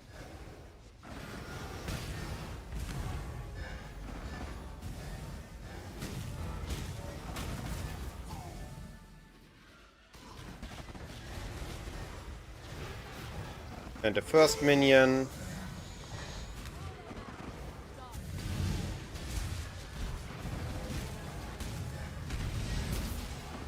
Oh no, I got hit. Oh, I'm full life again. This is a Surres Necromancer with Phantasm minions. And a second minion. Oh no, I'm getting attacked. Whatever am I supposed to do? Oh, never mind. I'm full life again. Oh no, I got hit. I blocked it.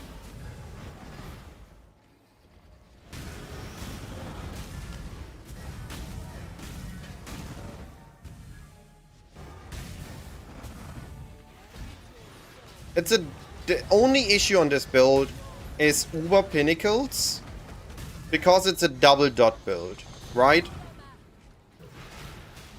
It has a big issue with Uber Pinnacles. Because if you die by misplaying, by walking into something that does actually kill you, you then need to replace all your summons, all summon them again, and then they all need to apply their poison again.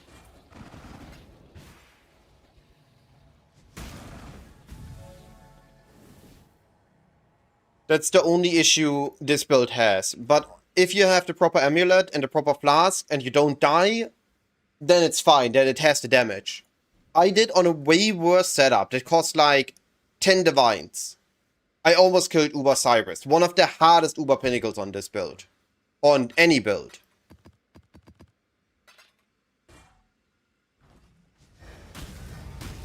So Remy, this was my league start of 328. It's a Summon Phantasm Summoner. And you have Soul Rest, which summons a 25 minion whenever you consume a corpse. We use Cyclone, Castball Channeling, Desecrate, Bone Offering. So we have constantly the Bone Offering buff and constantly summon new minions. I would say this is doing about 5 million DPS maybe. Ramping up to like 15 at most. On Pinnacles, I think. But the cool part is that this is a 6 socket. But you see here there's a 7-link minion. Because all these sockets in here apply to the minion. Yeah, as long as you move around with Cyclone, the minion spawn. And the best part is, I can weapon swap between clear and single target with one button. So, here are the buttons I'm pressing. For mapping, this is all I do. Spin, and maybe sometimes a Frost Blink. Or maybe a Leap Slam. But honestly, I don't feel like I need the Leap Slam. It's only really for gap closing on maps where there's a chasm. So it's really just spinning, and this is how you move around. And when you see a boss, you press weapon swap, you cast a spare, you use signal prey, and you continue spinning. So this is a 1-button clear and a 3-button bossing setup. That's it. It has been the best league start I've ever played. Even better than both, arguably. But it is slightly slower than both, and it's not a good Legion mapping build. Like, if we take this on, do a Legion on it, I can showcase that. If we use a Legion Scarab and grab a Dunes, the issue this build has, it's not good on Legion.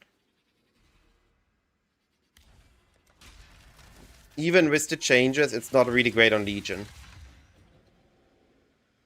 Oh yeah, I don't think this gear was crazy. I made this on day 3. Honestly, I made this on day 1. Or 90% of this character's day 1. On day 2, I crafted the Ghastly Eye Jewels. And all I did on day 3 was buying 2 Congregation supports. Where arguably, it's luxury, right? This was my day 3 upgrade. The Congregation and the Forbidden Flame, Forbidden Flesh. So I was able to grab this. That's all I did on day 3. Most of the build was online on day 1. And then the rest was on day 2. I could have easily bought the luxury upgrades on day 2. I just didn't value them high enough at that point. So here's the issue that I have with this build. The only issue I have with this build is this. They aren't really that great at clearing Legion. It's okay, but it's not the same as bows. You see my time was already half time and I just done with the first half. They're not even attacking here right now.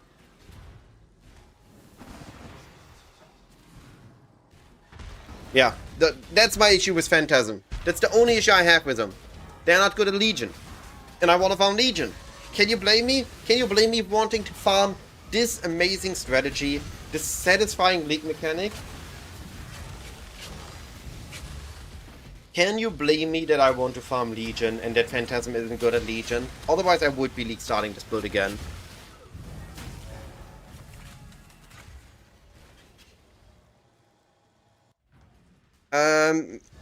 They aren't melee minions, they are projectile spellcasters.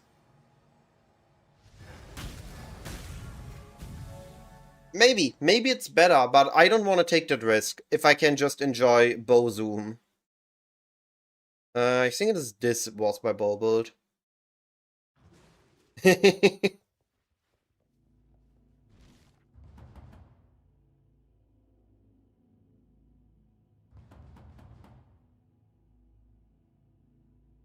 I think Legion is going to be fine on the first day, but it will drop off if Abyss is as good as we believe it is to be.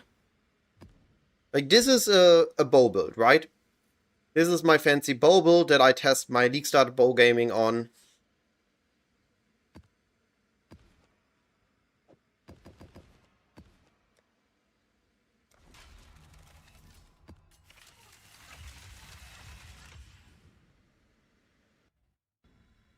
Oh, what you farm with it is you do Nightmare, you can do Abyss, you can do the League mechanic with it.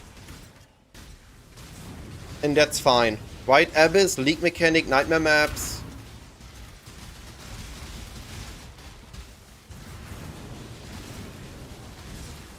But this just feels way better on Legion.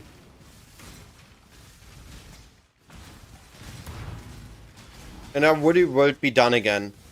This is the difference. I would already be done with this, and there's just some small enemies standing around here. And bows on Legion do not feel squishy. Bows on everything else can feel squishy, but Legion, you're fine. Look at this. I'm not even dodging. I'm just attacking. I'm A-okay on here.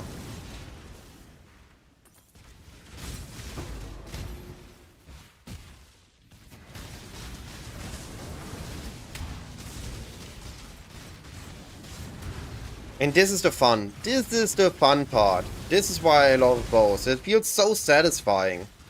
I'm using Elemental. I'm not even using Lightning Arrow.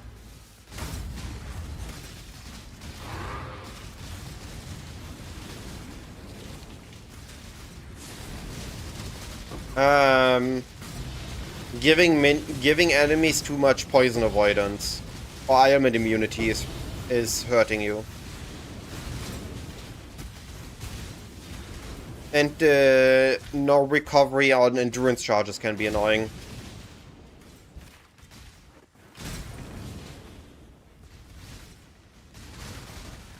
But you can't tell me this isn't satisfying. I'm already hyped to do this at League launch. Feels too good not to do.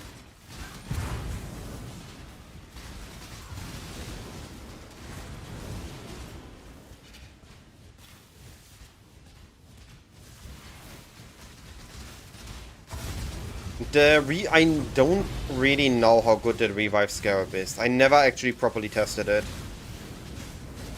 Have fun with it, Kochi. It's a really good build. I'm really happy with it. I'm really proud of it, and I can recommend it to anyone that's interested in it.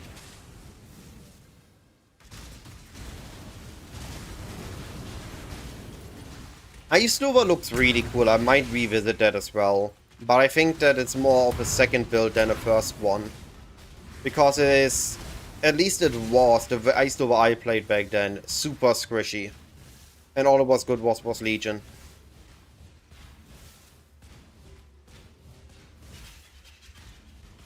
Oh, not having to hunt down these small enemies is gonna feel so good. It's gonna feel so amazing. Finishing each Legion in 5 to 10 seconds.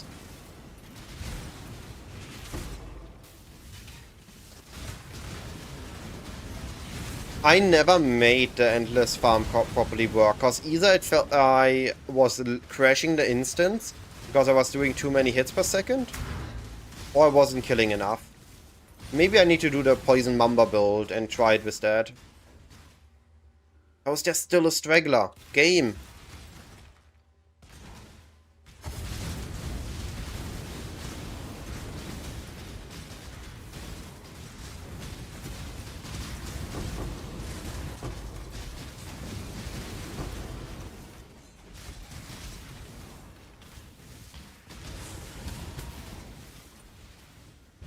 Oh yeah.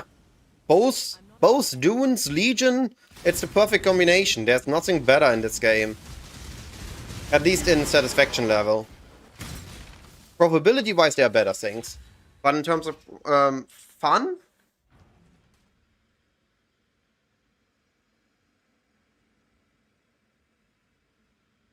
Not having played bows on Legion? Ah, yo, buddy, you're missing out on something amazing. You are missing out heavily there.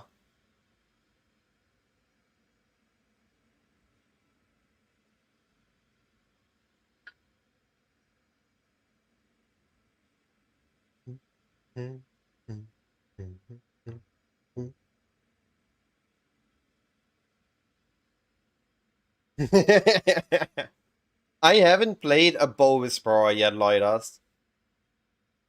I mean, if we just go back in this map, you see the...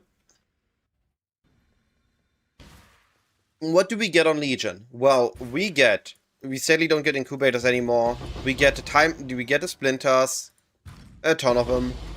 We get currency, we get scarabs. You can see it here. We get stacked decks. We get more currency, 3 of chaos, another, this is already 6 chaos. And I'm using a strict filter. If I go down a notch, that's what you get from Legion. Look at this early loot. Fusing, chance, fusing, chromatic, fragments, emblem, fusing, stack deck, chaos, incubators, chromatics.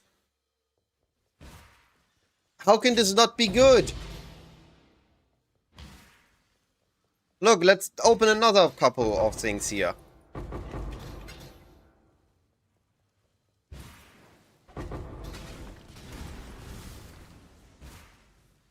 And a ton of maps and experience.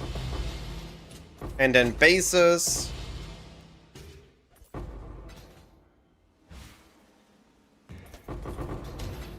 It's just good. It's just simply good. Yeah, incubators have been fun. I'm a bit sad that they're going. They're very satisfying. But if they just up the normal loot and remove the incubators, I'm happy. What? Legion Scarabs. It was a white map, by the way. I just quickly opened a white map. Oh, never mind. Sorry, there was a couple of modifiers on it.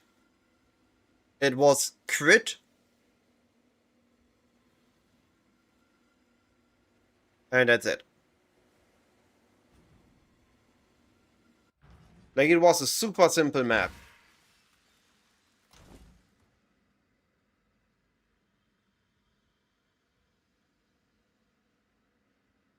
I'm funny that I still have this on this character.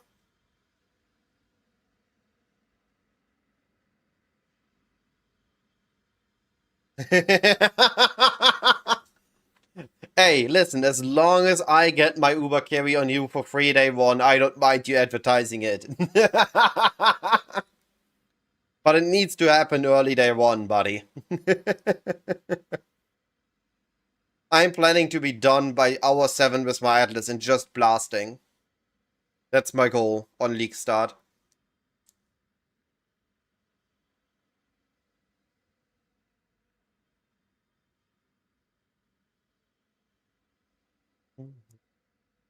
It's the only bad part about both, right? Not being able to do your own 4-stone, only being able to do 2 of your 4 stones yourself and having to need a carry.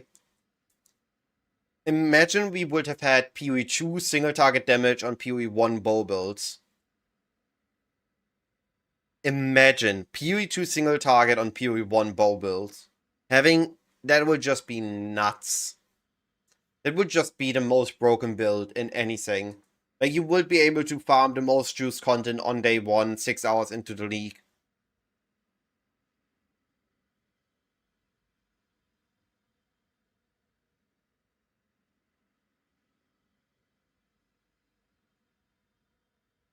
Yeah, but I also don't really enjoy doing Shaper on bows.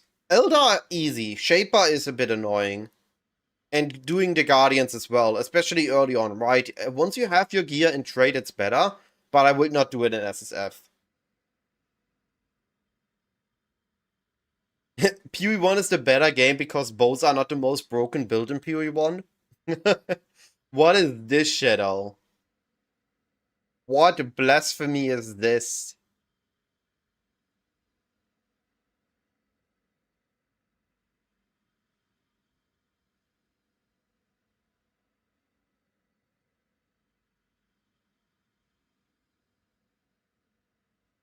What the heck? Somebody kick this dude. This is blasphemy.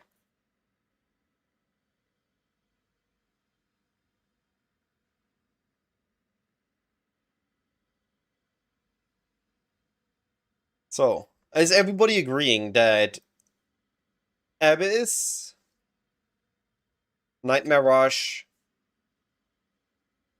and Sota, if we assume that those two are as powerful as they are stated in the reveal, is this gonna be the top 3 next patch?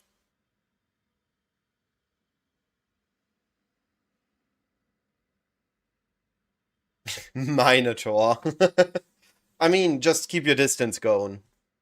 I am leveling bows on Lightning Arrow. I'm a big Lightning Arrow enjoyer. Now, this is a personal bias, and not everybody's agreeing with me. Not even every power player is agreeing with me. Like, Havoc sometimes goes Lightning Arrow, sometimes goes Rain of Arrow. It depends on the run for him. Babgun is using Rain of Arrows. I win Rain of Arrow for the longest time, but I have better times using Lightning Arrow because of the additional XP I'm getting, but I am forced to do a gem swap on single target bosses.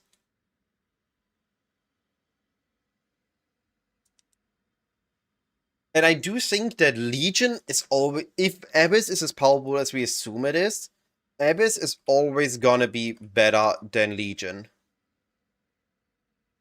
Like, Legion is always gonna be below Abyss, if we assume Abyss is as powerful as it might be. I hope that I can make a fun and a strong enough bow build that I can run simple 5-ways on my own and create powerful early uniques on day 1, day 2. That's my hope on both. Just run simple 5-ways, run them quickly, run them early, get through them, and just convert tabulas or like you can place 4 at once. You're not only able to place one thing, you are able to place one for each faction. So you just put them in, one on each slot, a pair of gloves, a pair of boots, a pair of a helmet, and a body, and you just try to keep churning through them until you get good outcomes and sell those for profit. And then all the additional jewels and everything are your bonus, your profit. But of course, you will need a headhunter for that. Why are we assuming Abyss is so good? Oh, buddy. There are 2 reasons Abyss is gonna be good.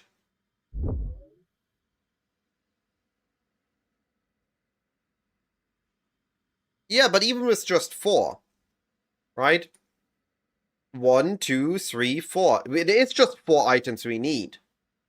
We do 1 each. That's 4 items. So why is Abyss so broken? Well, buddy, fella, take a look at this beautiful note here. Oh, you can't read it anymore. Skittering Darkness early on gives Abyss the chance to drop you Scarabs, similar to the Operative Strongbox in this league. And Operative Boxes farming was one of the most lucrative early farming strategies, and if Abyss just does the same, then Abyss will be one of the most lucrative early farming strategies. And later on, you have these nodes here, more monsters, chance for all enemies to be magic, roll pits twice, a chance for additional pits, additional guaranteed rares, and you just juice it up like you did Breach in 328. And it might be as good, if not better. Because we have... Where are the patch notes? There are the patch notes. Because we have... this... Abyss Scarab. This Abyss Scarab with increased monsters per soul fed. And then we can combine this with the crystals and the Abyss Astrolabe, which I don't have here right now. There, the Lightless Astrolabe. Because it adds more difficulty reward to it. And I hope that it's gonna be as powerful, if not better, than the Breach Farm in the previous patch. Gone? I disagree. Because I'm here to make fun and entertaining content, and I would always enjoy good farms. It's never gonna be just about the crafting for me.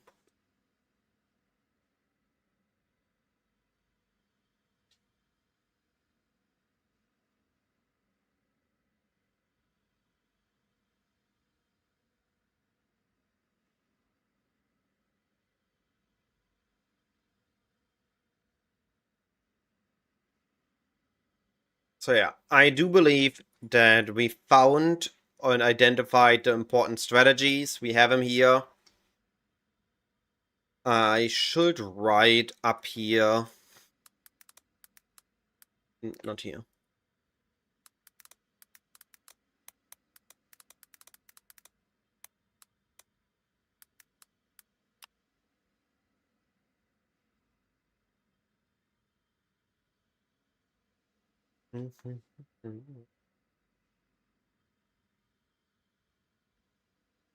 We have the early strats, we have the mid-game strats. This part we just need to update as we discover new strategies, but I think we got everything for League Start settled. We are ready to face tomorrow. We have established the best way to progress your maps.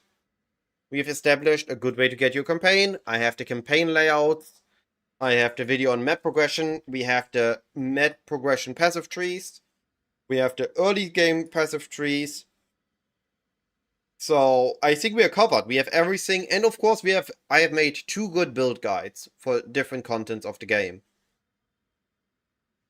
So with that, we can face tomorrow. We can face the league launch, and we can blast and enjoy the league, making good amount of currency.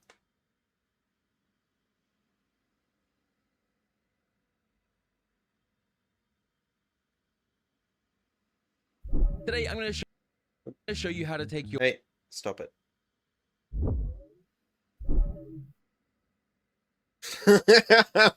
No, don't jinx it, Just Fizzy. Don't. It's not gonna happen. We're gonna be fine. Yeah, there's not gonna be any issues. We're gonna be good. It's gonna be well. It's gonna be entertaining. What I need to do is finish the Ziggy D video, actually.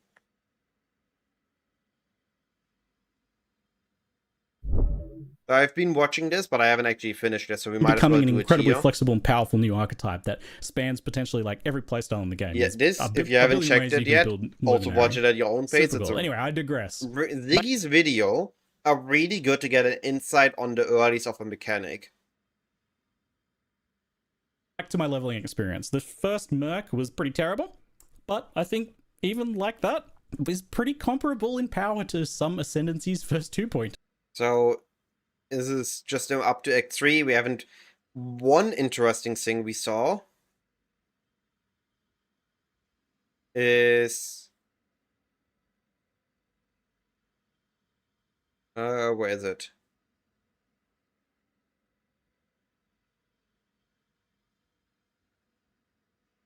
Where is that clip?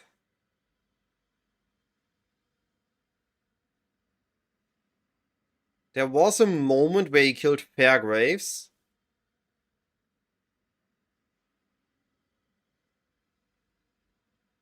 Ah, there. We're gonna see it in a moment, don't we? Oh, this is far too late. Where is it? Where is he? End of Act 1. This is also too far. Where the heck is it? I saw him clear Fairgraves. Campaign with. I decided I'd transition. Experience was that at very previous What the heck? quality Where and was more it? of their support, not restricted by getting much more while leveling a trivialized or when defenses start to get a solid item. A nice improvement for Curse of the Oriflame reveals itself to you. I'll share this The boat? on a right by ignoring the chance to, I don't know, retire to like a cozy island somewhere that we around the bathysphere. You're given, or you can enable an auto create a new. So it's like Where the heck? I saw it and I thought it was First, super with the idea being interesting. that you fight your way back to the bathysphere. First, with the idea being that you fight where you need to clear very fast. The gameplay flow here is pretty. I'm so Some confused. charts that are a bit more extra, effectively on the way. Overall, there was ones that would drop ones and bows and other ones for melee weapons. You know, then you'd have about 10 charts or something ready to go, and then I would just blast. Was it on the official PoE video, not on his? Hi, I'm Octavian, game designer on Path of Exile. In Path of Exile, Curse of the Allflame, we will be introducing the new Voyage mechanic, in which players will be able to meticulously plan and then execute on sea-floor excursions, reclaiming lots of closer looks. Once that's done, chart, and sometimes one. Field one charts of this chart in each of these. Take a place in each time. Where the heck was the Fairgraves Increase, clip? which spawns power of this voyage. Early as Act 1.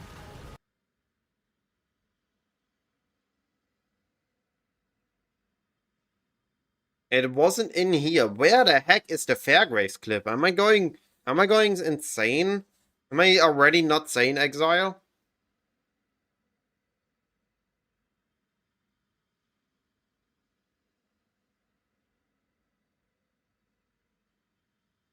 Shrine for the rest of the zone.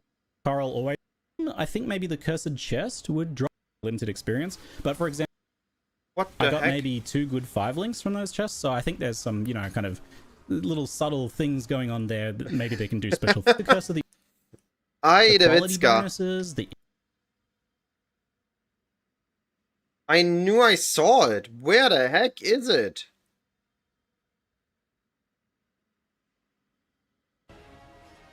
followed by the temple to incursions. So much presumably Alright. has its own So modifiers I that tried to boosts find it. I its can't find it. rewards. There was a clip of killing Fairgraves, and Fairgraves redrops the Oriflame, and he took the Oriflame and awoken the crafting.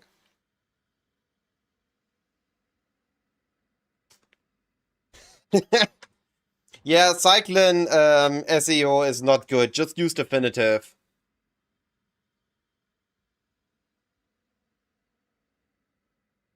Kepler, I would, for spellcasting, Eldritch Battery isn't really a defensive option. Eldritch Battery is going for a mana sustain option. Oh, Oh, yeah. holy, so keep it- early. So, this is the Fire Grace mechanic. This is how we know it. The zone looks a bit different, to be honest. The Q&A, I had a chance to play and record a run on But killing 3.29 Fair Curse of Grace. the Allflame. Do keep in mind that this was recorded more than a week before launch, and I already know of some things that Drop the All Flame.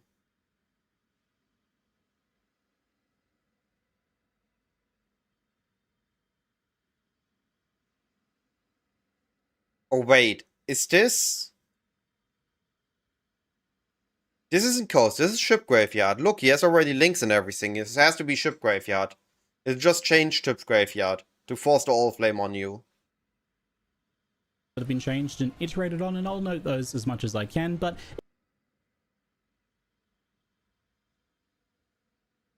But I wonder, does this mean that we don't need to go to the cave?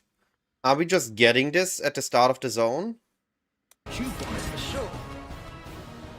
G'day folks, Ziggity here. While I was visiting the Grinding Gear Games Because studio he to host didn't leave the cave, or is the cave still needed and they just changed that this is closer to the exit, so you're forced to go through here. More than a week before launch. Chaos Inoculation is a decent defensive option once you have enough energy shield. Once you have enough ES, like 5k, 6k, Chaos Inoculation is an option to pick up. And just no longer invest into life and invest into more ES. Launch, and I already know of some things that have been changed and iterated on, and I'll note those as much as I can, but Alright. This is the part I'm interested in. How good is this league mechanic? Of this league mechanic. Charts were those It little was, units but it's not where as you good explored by anymore since they spamming nerfed lanterns, Mana right? Man again. Well, after you run those, they actually get automatically transferred to a special stash for charted charts. CI's downside then is that use you for don't have voyages. life. If you have And yes, there is something that actually- interacts with your life, like skills that cost life, or using petrified blood or reserving your life, you cannot go CI. Otherwise, CI is not a downside. It is just a tangent to builds that use life and energy shield. Your stash you can put in your hideout and everything, and set up with affinities for the charts too, and that's become a standard for new league What do you mean he didn't try to craft a fragment, so you assume it isn't possible? mechanics now. So the voyages are the temple to incursions, or the grand heist to heists contracts.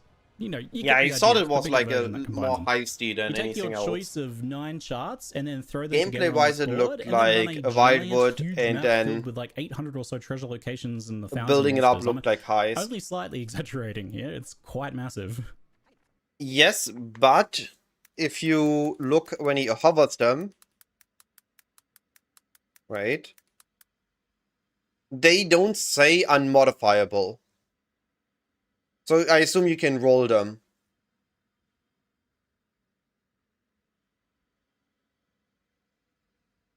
Now, again, this is early access. We don't know it, but if we look at...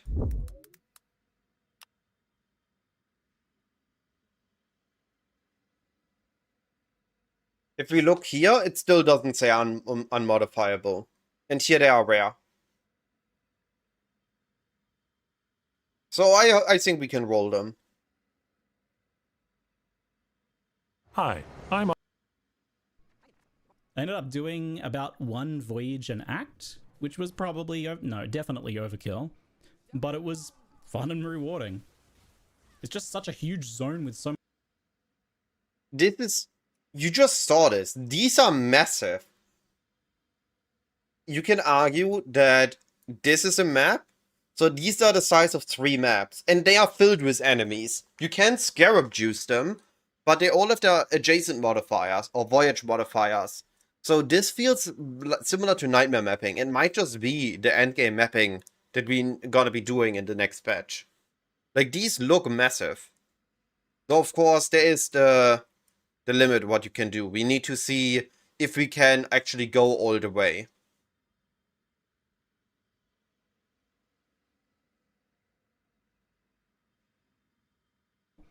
but it was fun and rewarding. Well, It's maybe, just such a huge zone but with so much honestly, stuff in it that it's just that's way not more related than to you need to juice Snap's your character team. each That act. just means Even if they, you know, presumably balance it run down a it little bit yourself. better. Like, why Much more juice just than you buy need in the the campaign, for crafting and sure. you just Each craft. You chart has don't its need own a team modifiers for that that. boost its You rewards, just, the and then it's crafter is also on got its own these, better adjacent once he has or voyage currency. modifiers. The The team just adjacent enables bonuses it do earlier. things like put strong boxes, loot bonuses, or extra monsters in, well, the adjacent charts on the board, right? That's why it's called that. And the voyage modifiers give... I also assume that adjacent means it has to make me need to be connected. If it's not connected, it's not considered adjacent, maybe. We will have to see of the definition. Can I have this connected like this? And I still benefit from the buffs from this one to these two? Even though they aren't going to be physically connected, they're still adjacent tiles? bonuses. I don't know how else to describe it than that. Yeah, On but top I of that, think the GG borders learned from of the the temple. voyage They also don't want have that these again. random bonuses that can apply to charts placed alongside They don't want them. temple These again. border modifiers can also be re-rolled by spending Dead Man's Sulfur. That's the League's crafting juice. That you just collect passively Maybe. as you It play really And depends. also, you In this video, I'm Octavian, game designer on Path of they are Exile. stating that you can In get Path of two. Exile, Curse of the Allflame, we will be introducing the new Voyage mechanic, in which players will be able Let to me meticulously show the plan exact part. and then execute on the surface. You'd expect you'll need to begin planning every area, so you'll have plenty to plan your voyages with one chart, and sometimes two. At least one, sometimes two. With getting one guaranteed chart per zone. These are extremely quickly target farmable. That's why I added this map rushing tree here.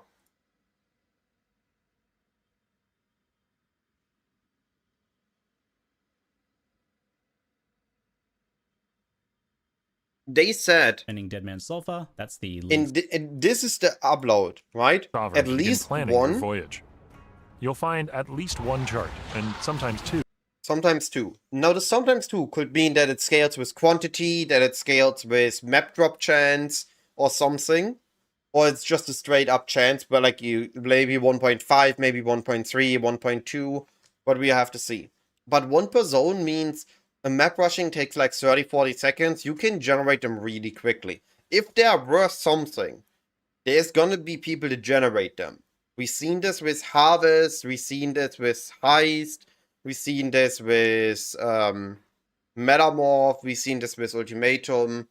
If there's a need to generate something, people will generate in it. every area, so you'll have plenty to plan your voyages with, even as early as Act 1.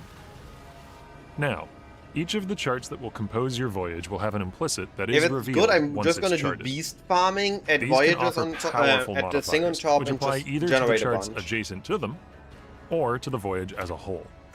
We'll start by placing this chart in the center. Alright, let's see this crafting again. juice Let's that see you his just collect outcome passively on as you here. play it. And I'll say you don't really need to worry about the interplay of all of these modifiers in the campaign, but they can occasionally be pretty fun and juicy, and I can definitely see where the juicing potential lies for this in the endgame. For Oh, example, wait, fun and juicy. wait.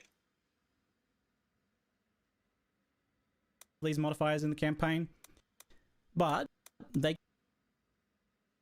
So here there's Voyage modifiers. Dang it, I was hoping Can you selected occasionally be- adjacent. pretty fun and juicy, and I can definitely see where the juicing potential lies for this in the endgame. For example, there are He isn't border hovering, modifiers that dang, he didn't multiply got the effects answer to of my the question sharp there. modifiers, and then adjacent modifiers can play into that too, stacking and, you know, interacting with each other. Like, for example, boosting rare monsters, adding more rare packs, scaling that amount up, and then adding drops to rare monsters, for example, that sort of thing. It looks promising. Like, loot looks I think the fine. biggest downside of this pretty you interesting can and juice it. potentially powerful system is that When by prepping the nature PvP, of how many it's explicits constructed do you and the count on complexity being they're able to trying get on achieve all here, the depth they're items? trying to achieve, I like it's to, pretty in hard to trade, actually to just assume read 4 what mod your charts are items. doing and where to With place decent things for optimum modifiers, not results, perfect right? 4 mods. Like, how do you even communicate that? I can't imagine the design problem. So, like, life and to try and make resistances this at plus a least craft somewhat are very easy understandable. to gamble. The info is all there. Are very easy to in-game, gamble. But by its nature, you can't can really see all always the effects just- at once, right? It's not like a normal map where all the things are just listed there. They're all gamble decent positional, right? They're all items. based on where the chart is and how it interacts with its neighbors, etc. Two, So I think a three real decent skill for this modifiers plus a mechanic for the, craft, I think you can people that easily really wanna gamble up to hyper-optimize level it 80. will be able And to you have just decent hold items. a Like, bit of I'm a not mind talking map, about a mind palace influenced of the items or mental good picture of weapons, where but life and everything is in resistances you the can count voyage on, that you're and constructing. you can count on a The decent connecting weapon. line system is mostly pretty straightforward, nothing stressful there at all. You need to connect the lines to be able to get to locations, as you cannot have a Wait. there at all. You need to connect the lines to be able to get to locations, as you cannot have stressful there at all. Constructing. The connecting line system is mostly pretty straightforward, nothing stressful. Which one did he select there? Okay, this is important. This is important. So here, he selects adjacent modifier, contains 4 additional gold There lanterns. at all. You need to connect But the lines if to be we able to get to locations, look here, as you cannot have he hovers this, and the adjacent modifier here is only from the top. So they need to have a connection to be considered adjacent. This doesn't work. So that's important. So you need to have this layout. You need to full grid layout for full connection. You cannot have something like this. Then all of these don't have are not considered adjacent. They need to connect for adjacent to count. Momo Senpai, I appreciate the follow. Thank you, buddy. have a line Very dead end interesting. into another chart. The borders are fine, you can dead end into those though. Basically, you just have to draw a legal line. I'm sure most of you understand sort of basic tile placement rules from these sorts of things. This layout is the layout of the map that you run, but generally it's pretty open, so it doesn't really matter too much. Occasionally, the worst thing you might do is create like a longer dead end, maybe. What can matter though is that there are modifiers that do things like giving stacking bonuses per the number of connections that a chart has. Oh, For okay. example, even more bonuses for fewer connections. Bonus by So connection. There's some extra juice potential to build around when optimizing the layouts in some cases. Okay, so enough about the planning. How do the voyages actually work? Your objective here is a little bit different to the charts. You don't really have to do anything in particular. You just here to kill monsters and get loot. Use the lanterns to explore the 9 connected chart areas in that giant map, using the lantern arrows to track down loot the same way you did. Did we? You're just here to kill monsters and get loot. Use the lanterns to explore the 9 connected chart areas. Pirate's Journal. Okay, so in that that's giant lore. map, There are using lore the bits lantern in arrows there. to track down loot the same way you did before in the charts, and you get a ton of lanterns this time. And Yeah, you can even very find more likely. as you go. Also, the starting amount upgrades over time as you find certain quest items. I think you're gonna be Whenever mostly you relying get too much on loot, which, you know, key can bits and potentially corner happen bits. here, you toss it into a capsule and send it to And the you're gonna ship have and early keep on, fighting. you want There's no one portaling power. to stash. Awesome. So Love that sort of to thing. frame this differently. Because the Actually, voyage wait a area- moment. I do. If we have this square, we always gonna have guaranteed modifier bonuses affecting the outside, right? These always apply.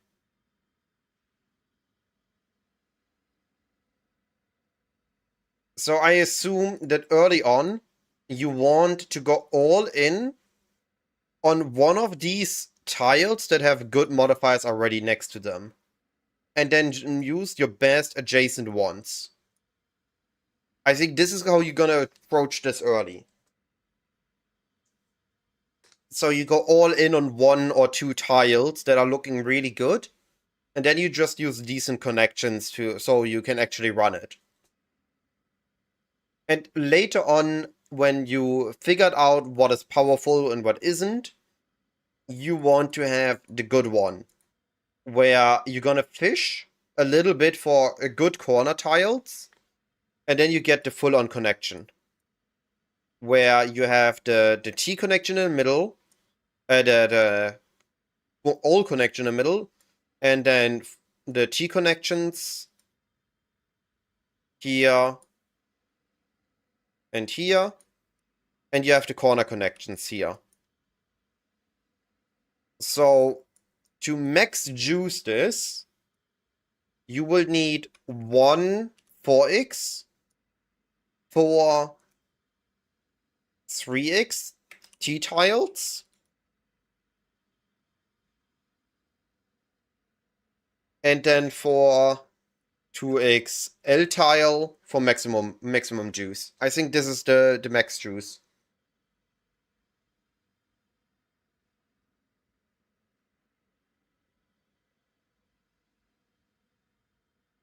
I'm not so sure that the best implicits. I think implicits are not going to be bound to the tile unless they are on a unique tile that always has a specific boss, and they maybe can only appear in a dead end because of a boss arena tile or something. I could see that happening. Also, of course, important are the voyage modifiers and all these corner ones, right? The outline is going to be important. I think we're going to fish a little bit for a good one, and then we're going to go all in on good tiles. That's how I'm expecting this to be juiced up. Is huge. You'll want to peek at the map occasionally to try and head towards areas that you think you haven't explored. You can kind of just run through the middle of each chart area and use the arrows to track down and get most of the loot. Or you could indeed be more meticulous and maybe run out of lanterns a bit sooner and not be able to explore every charted area. I'm sure there'll be a variety. Right, I want to see that. This is really basically just an underwater wildwood. Sooner and not. This is literally the wildwood thing. The shrines, no? Just adding a modifier to the area. Be able to explore every charted area. I'm sure there'll be a variety of strategies that will emerge from this. And it'll likely depend on how you built it. If you know an area, I mean, maybe juicy, the ones we see, but there could also be some positive, negative ones. Minus 50 rest, plus 200 rarity. Didn't need to think wait. Well, who knows what else people will figure out. We saw up there. Okay, it's just boxes. In the campaign, I didn't need to think about it too much. I just ran around following the arrows and looting. It was great. Once your lantern count gets low, you want to start getting ready to extract. So this is different to the charts, and also the version I played is substantially different to what's actually going live, as they were still iterating that. But I'll do my best to explain what will likely happen at launch at the end of Voyages, since I've been communicating with GGG about that. So when you place your last lantern, bubbles don't start collapsing like they do in charts. I'm a German. Okay, I do enjoy my beer. But only on weekends when I'm relaxing. Otherwise, I'm drinking sparkling water. Stuff if you want. What actually triggers the voyage ending sequence? Yes, I'm very sure I'm German. When you call an extraction from a capsule, being a German all my life. Scattered around, there's one in each chart area, roughly in the middle, and there'll also be one back at the starting point when you place your last lantern as well, as a fallback safety thing. Most of the time, you'll just extract. Have we seen actually thingy giving us operative boxes? Because that changes the narrative. Because then we have a boxing farm that is gonna have a capsule that I haven't used. That way, you won't really have to do much backtracking, and I rarely did have to backtrack with that style of approach. Because I only seen Divine, I haven't seen operative. Capsule, then the bubbles start collapsing. Yes, I'm still gonna start Lightning Arrow. And I don't think you can. I don't think that's possible. You will need to place a... Like, you can walk out, but it's like walking into the drowning of Ether. So, let me... I surely have some. Yeah.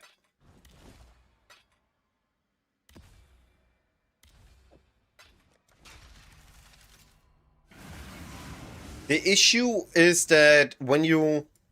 Let me simulate this. Imagine, where are they at? Give me one of your Ether balls.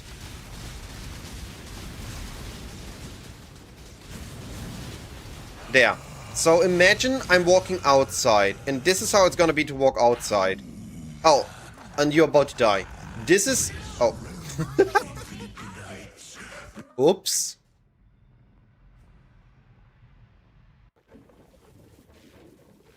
So when you walk outside... Hey, stop it. When you walk outside, you're gonna get slowed down, and eventually you're gonna die. Like, if you stand too long outside... Oh, you can unactivate him if he's too close to them. Interesting. Didn't know that.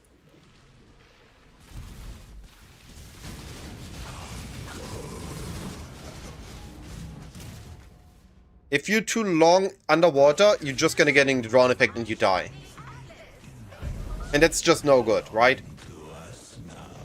This is what happens when you walk outside. So you can technically scout ahead and menu place them, but I think you're gonna have enough to just quick place them, even in the juiced ones. And we're gonna use Spectrum the moment we can get it, and we later gonna swap back to Elemental Hit once we have a proper weapon. Once we have proper gear, we're gonna swap back to Elemental Hit. Collapsing, and you'll be assaulted by monsters in a little kind of defense sequence as those bubbles collapse. Now, because the bubbles are kind of collapsing slowly and monsters are spawning out everywhere, you can run around in the collapsing bubbles away from the extraction zone. Swap back to get LA. more I don't know kills, how or I'm you can just mispronounced it. stay by that. It doesn't prevent drowning, but it prevents them slowing you down. So if you're slow immune, you can walk through there faster.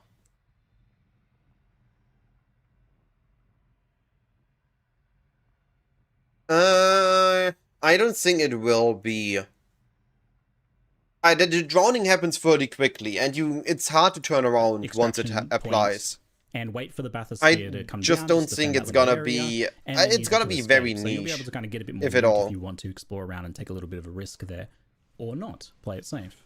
A key change from the footage that GGG are adding is a lantern to the capsules that ignites when used, so they'll have a guaranteed bubble. This change is because I drowned in the tutorial, by the way. You're welcome. Yep. I get something. Yeah, this perfectly shows it. Look the slow that is applied to you. There's actually a negative action speed. Guaranteed bubble. This change is because I drowned in the tutorial, by the way. So they'll have a guaranteed bubble. This change is because I drowned in the tutorial, by the way. You're welcome. Yep. I get something. The slow is very heavy. Even with the action speed immunity. Look how quick this was. You're welcome.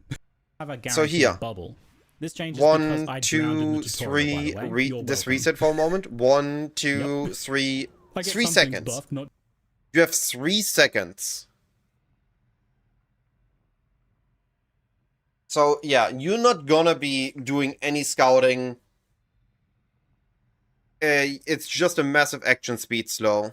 You're just gonna get in, get your loot, get out.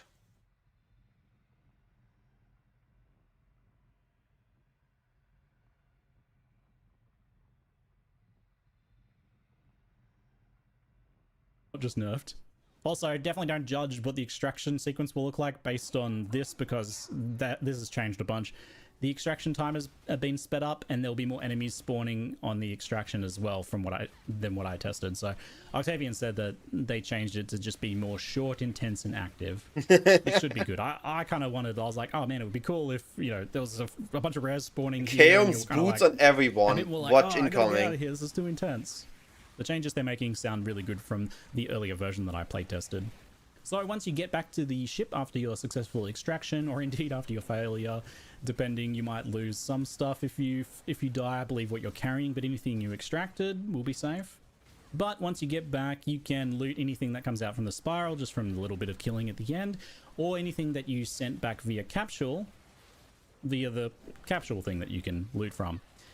The capsule was recorded pre-Quality of Life Pass 2, by the way.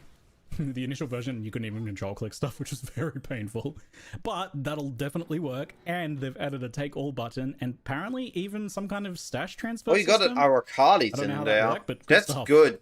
Now, if you got in an early one in Arakalis, this means that it would be good for early uniques. Not even all of the mechanics or things that can appear are spawning at that point.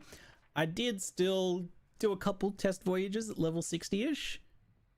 And I ran a level 61 voyage that was kind of a fun example to share with you, where I did try to build the beginnings of a bit of a juicing Notice strategy. here Kind of that there are both linear connection ones and short dead-end stops. This one is a dead-end stop, and this is a linear connection one. They are both.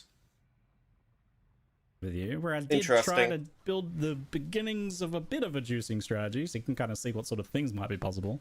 Anyway, there are these modifiers that give adjacent areas these things called golden lanterns. And by stacking a bunch of those charts with the golden lanterns and scaling up the amounts of them, their effect of their modifiers, I was able to get a voyage that was just jam-packed with these golden lanterns. The Golden Lanterns give you a pretty solid stacking rarity buff that lasts an entire Oh, voyage. that's the rarity So stack you can thingy. see where this is going. By the end of the voyage, I was able to get a pretty large amount of rarity. Now, I didn't really like include Yeah, a payoff for that in this particular venture, in this test run here.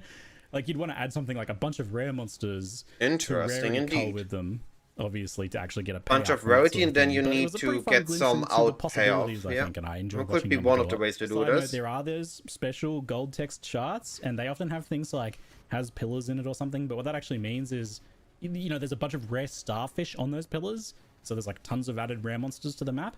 That sort of thing combined with rarity stacking like this. Oh, he had over anyway, a 1k enough rarity. to, you know, kind of get you a little bit excited. 1k for something. the things that you might be able to explore, the 1,100 strategies and a that might be bit. able to develop out of this. I was a By little bit stacking nervous these about all that flames. one, so I was like Golden messaging orb, Octavian, or but golden it was, you know, flames. again, all this is non-final, so things may be subject to change, but his take on it was that, like, oh, you know, I had to work pretty hard for that, so it's probably fun and interesting thing to leave in some capacity, so, yeah. It's you. Yes? I'll do what I can to help. Anyway, just a quick note on the crafting system, the sulfur stuff that you collect, fuels Yeah, the this auto doesn't have crafting scouts on the tree, I'm ship. aware. It's going But to be it's very something we powerful, want I to think, be aware and of. I did use it occasionally to craft some key items just to test the system a little bit, but it works exactly how you'd expect. You get And multiple no, copies it also of has the some diminishing returns in PoE 1, but also rarity in PoE 1 doesn't affect currency drops like it does in PoE 2. So it just means you're gonna get a lot more uniques. Rarity in PoE 1 is just different uniques. outcomes from the same crafting input. So, you know, you use a Chaos Orb and you get 3 results. That's good, right? That's just good. Oh, and gold. Not Okay. much more to That's say true, about it. because But gold is obviously, currency this is just much more of conversion. an end game thing, right? Like in the campaign, you just get so much loot and other ways of sorting your gear problems that you just don't really need a crafting. It's interesting that you also can do jewels. So you can have your fractured line, then you roll it for 1 mod, and then you can Exalt Slam selectively twice.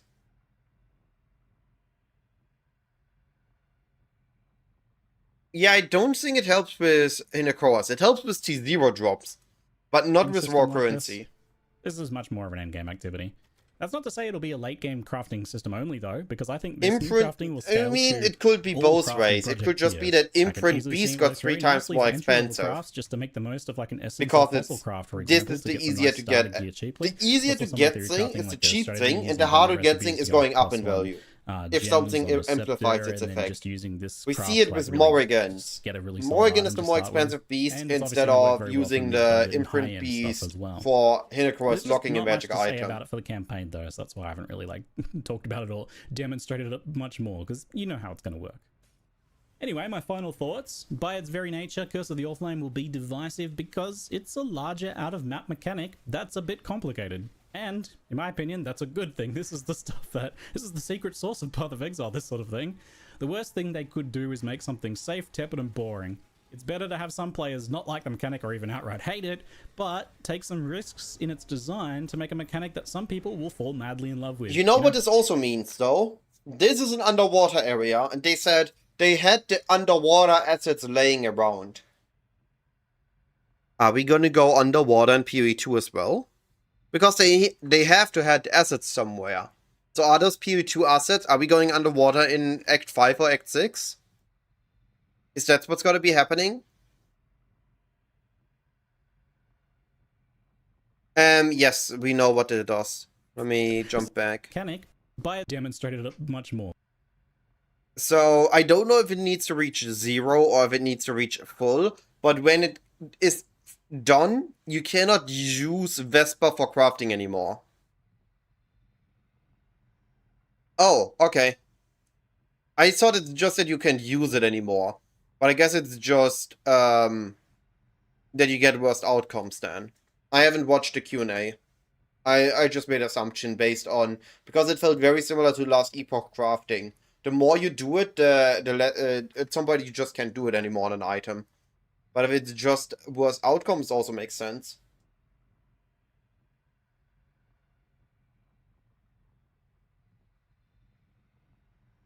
That's good to know. Thanks for clarifying this, Gone.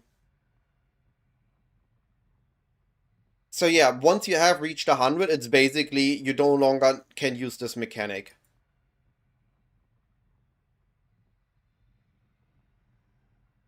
Well, because you know how it's going to work. Anyway, my final take some the fact that the game has that on occasion. Hopefully True, that balances between crafter a few of classing those could be things. very Luminary, interesting. though, with the hiring of mercenaries permanently is the best A thing lot of since crafting sliced can be bread. very I'm interesting, bullish on which this I'm ascendancy considering as a using this design as choice my for the game. league where I It's wicked learn fun. If you crafting. missed Mercenary League, just give it a go. Like, play Luminary, right? Because gearing them and coming up with a build that incorporates your character and your mercenary, it's like making a character that's like 1.5 characters, maybe even better than that. I don't know. It's very cool. Ugh. The socket changes and spell leveling were smooth as butter. Need to get good Even sleep, though I need to be up literally early YOLO'd tomorrow. my build the whole way through the campaign. It was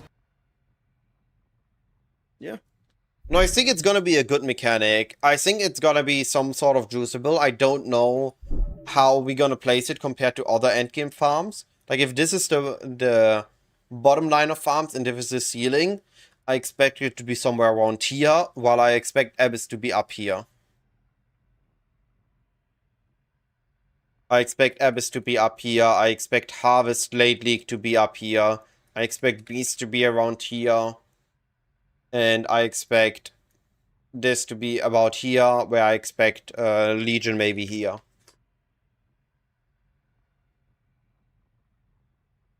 What? Wrong screen? I just wanted some background.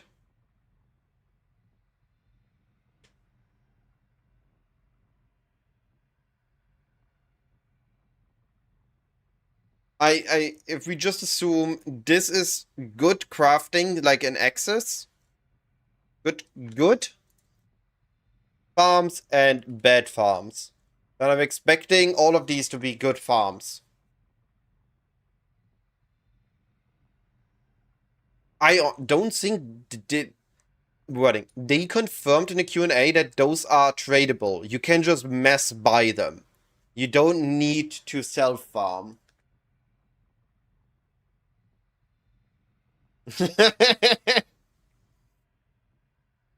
Like 1 month in, Harvest is Giga. I'm also gonna make go for Harvest again later this patch. Yeah, it's gonna be a buying nightmare likely, but it's all of these craft are itemized this time. It means that all of this should be done over the exchange, so you can just bulk buy them and you don't need to trade buy them. So I think it's gonna be better than Necropolis. It's gonna be smoother.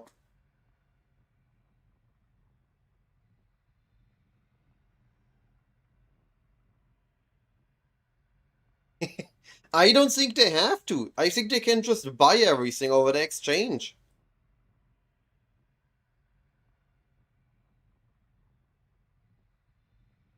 Yeah, I learned it the hard way, Snow Patrol. That you need to be in the open. Bosses next to walls cannot face.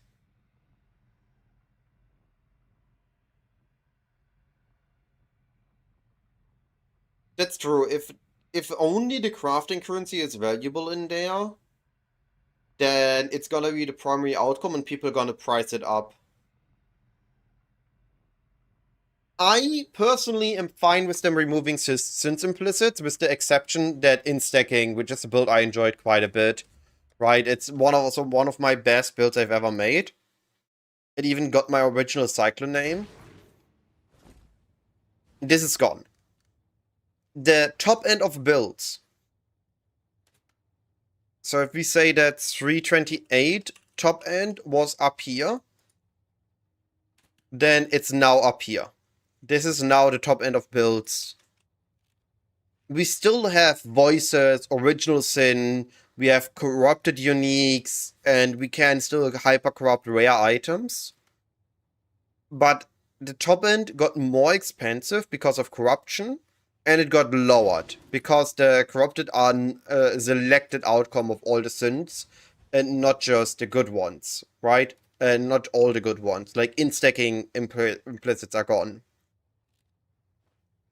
So I think it's an overall heavy nerf to the top end, but with the game not having really a top end farm, it's overall okay, and I usually, this is a rare outcome for me. Usually I stop before it gets to Synth implicit.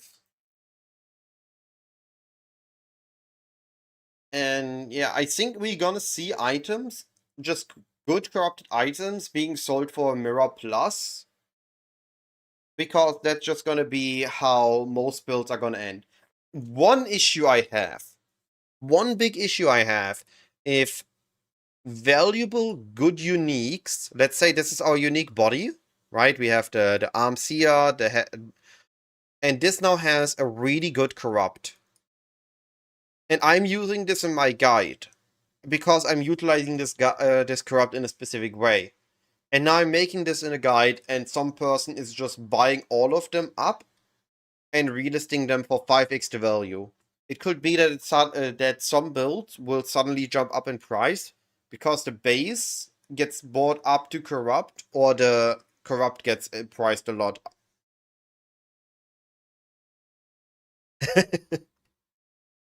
I mean, walls always live, temple always lived. I think this is the biggest league to profit craft, which is why I want to learn crafting this patch. This is the best league to learn crafting, and is the best league to profit craft, just because of the change to mirror items. It's definitely gonna be a very interesting league to explore and play a lot in. It's gonna be a very good league to have a lot of currency, to give yourself a lot of crafting options. And it's gonna be a very good league to have some unique builds because of corrupts.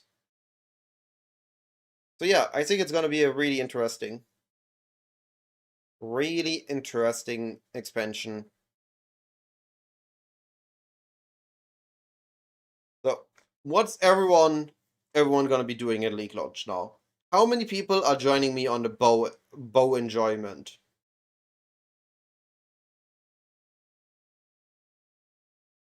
Yeah, temple farming might be, but I think it's the best thing is literally just buying the temples and mass farming them. Yo, somebody bend this guy! He is trying to grieve me! Ooh, we got some totem enjoyers in there. Static Strike enjoyer as well. And of a good bow giga chat. Surest, yo, Surest is gonna be good. I believe Surest is gonna be good. Surest is gonna be good at Abyss. I believe it. And a Winter Orb. Snow Patrol is still choosing.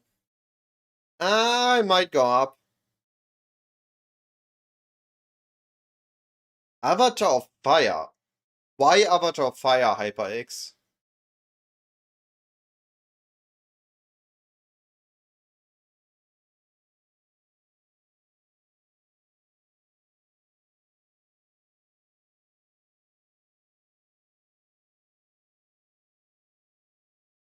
A double Ignite. But is it gonna be good? Isn't Winter Orb a shotgunning skill? Wouldn't you want to shotgun instead of Ignite with it?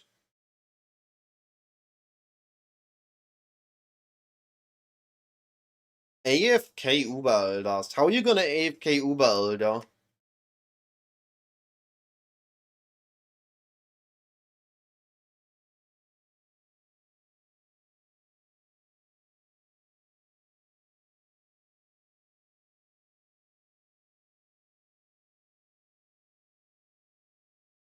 It doesn't respect highest Ignite? Wait, what? We're just gonna use the newest too, or how is it gonna work?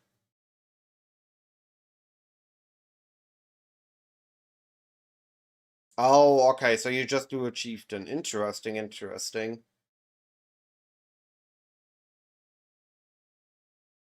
Yeah, when you run your safe houses, can I yoink a couple for XP? Getting XP on both early is gonna be giga pain.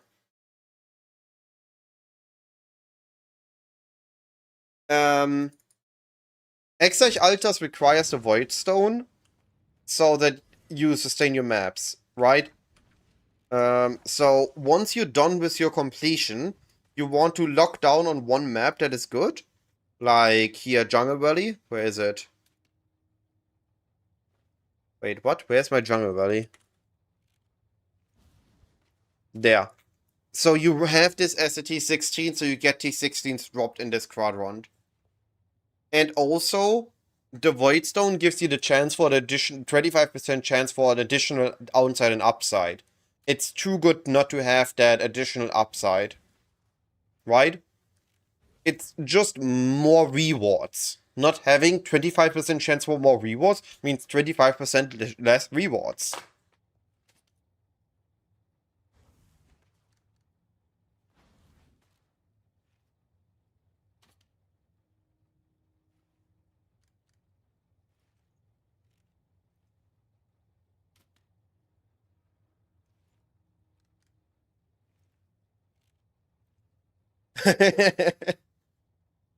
No Maya and Forge. Yeah. Just farm. Now, Shadow, there's one mistake in what you're saying. This is the map. One simply does not just not farm dunes. It's the best map objectively. There's very few strategies that are good on other maps than dunes. I will take most map sustain nodes. Not all of them. But I like to have them early until you have an over sustain. And you can live with getting no map drops a couple maps. Also, selling maps is very lucrative early on. By the pace we are going, selling our maps, our access is really good.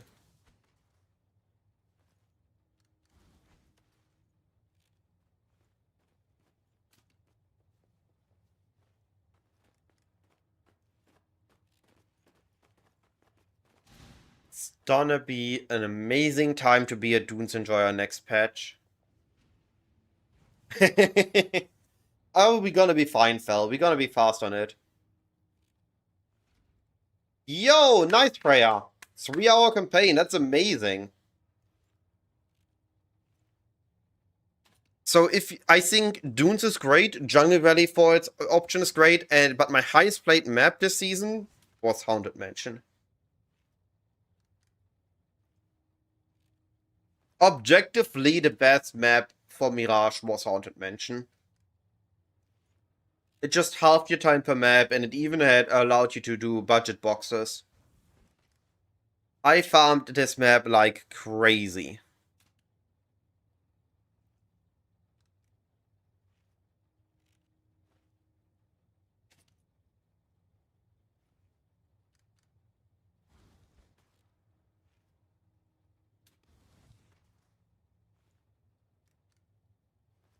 That's fair.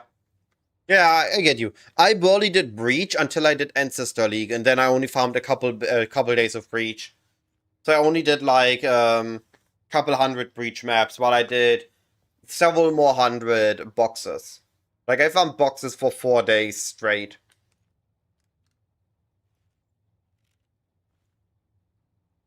I'm hoping to farm a lot more strategies early this patch. If I can do them corrupted rare, I run them corrupted rare. So when you get through here, the first one we run magic because we are still 30 weak, right? We are pushing our limits running them. And then we can run them other up here on white maps and get our bonus completion. Then we progress to rare maps, so yellow maps, right? These maps, which we require to kill rare. So we make them rare, but we make them easy rare and we don't corrupt them yet and run all of these. And when we're done with that, we should be ready to run these red corrupted. And that when we finish our atlas. Yeah. You definitely want... You hear this, get the exact node, and then you swap out of it, right? You grab this tree first with Unwavering Visions. You have this. You get you have these nodes, you save up 20 points, then you drop it. And then you get everything else. First you have it, and once you have spare points, you drop it, and then you finish the tree. That's how we progress in and out of Unwavering Vision. We grab it, we get the important nodes, we drop it, and we continue.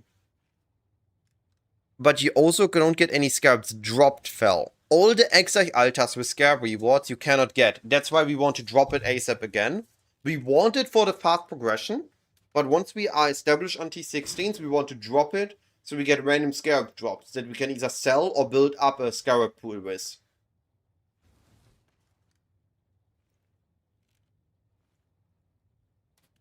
I mean, it's both an upside and a downside, right? But I still prefer it, even with just destructive play silo.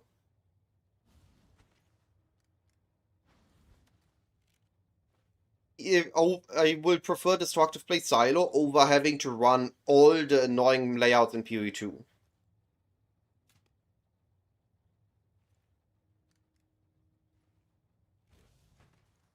We know all the new nodes. This shows us all new node and changed node positions. If you don't do the completion fell, of course you're gonna stop there. But when you get the completion, you do it. Right? That's what I mean. If you stop and if the bus stops at 5 stops, but you leave at stop 3, then you leave at stop 3, then we don't need to talk about stop 4 or 5. Right?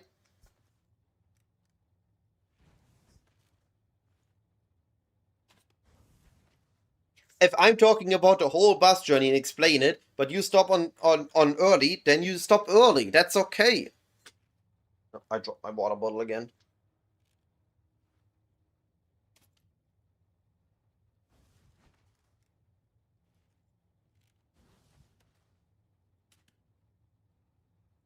I like that PoEDB is highlighting this. Also, I would really like to know this. I would really like to know what this node does.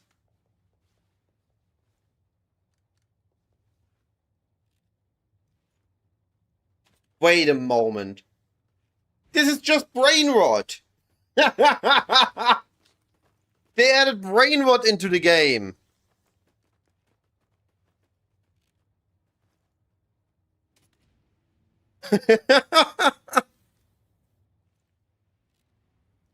We literally have brain rot in PoE now. They just gave us brain rot. It's 2026 and even GGG joined in on the brain rot train. You're not safe from it anywhere. That's actually hilarious.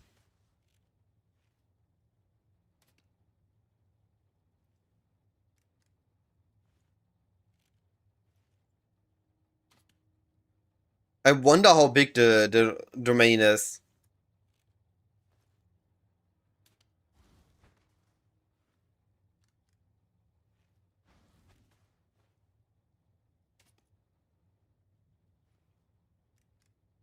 That one reads decent as well. Those are good utility nodes. If you don't have a good Force Ascendancy, this one seems good. This is defensive, this is the offensive, and this is not offensive. I'm interested for this one though. Maiming enemies? Not being crit is such a massive W in bow builds. Not for the leak mechanic. The drowning is way, way more impactful than the darkness, right? You can't regen it. You can't counter regen. You can't get invulnerable. If it kills you, that's just a dead switch. It just instantly kills you.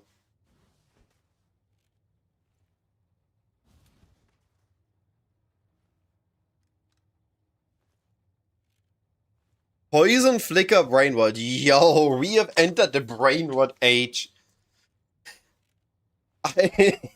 This is gonna make such a hilarious short. GGG gave us Brain Rot.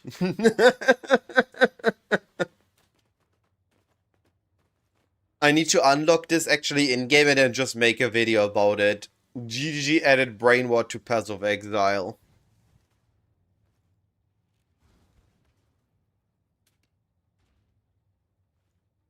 And I'm curious what this node does.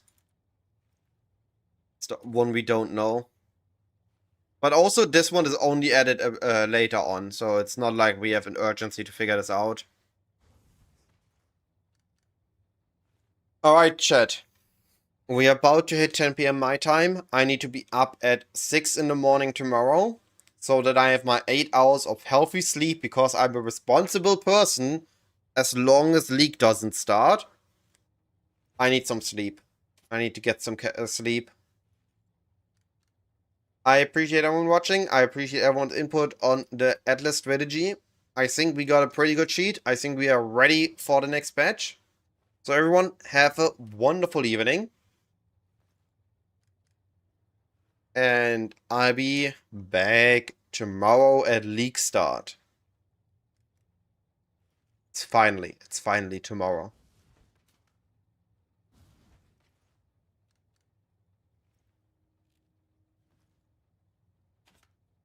I'm gonna send you somewhere, gonna get a raid going, and then I'll be up to bed.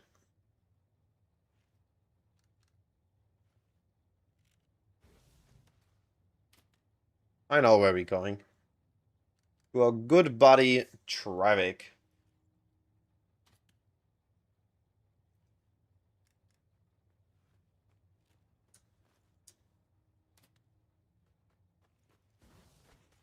Bye bye.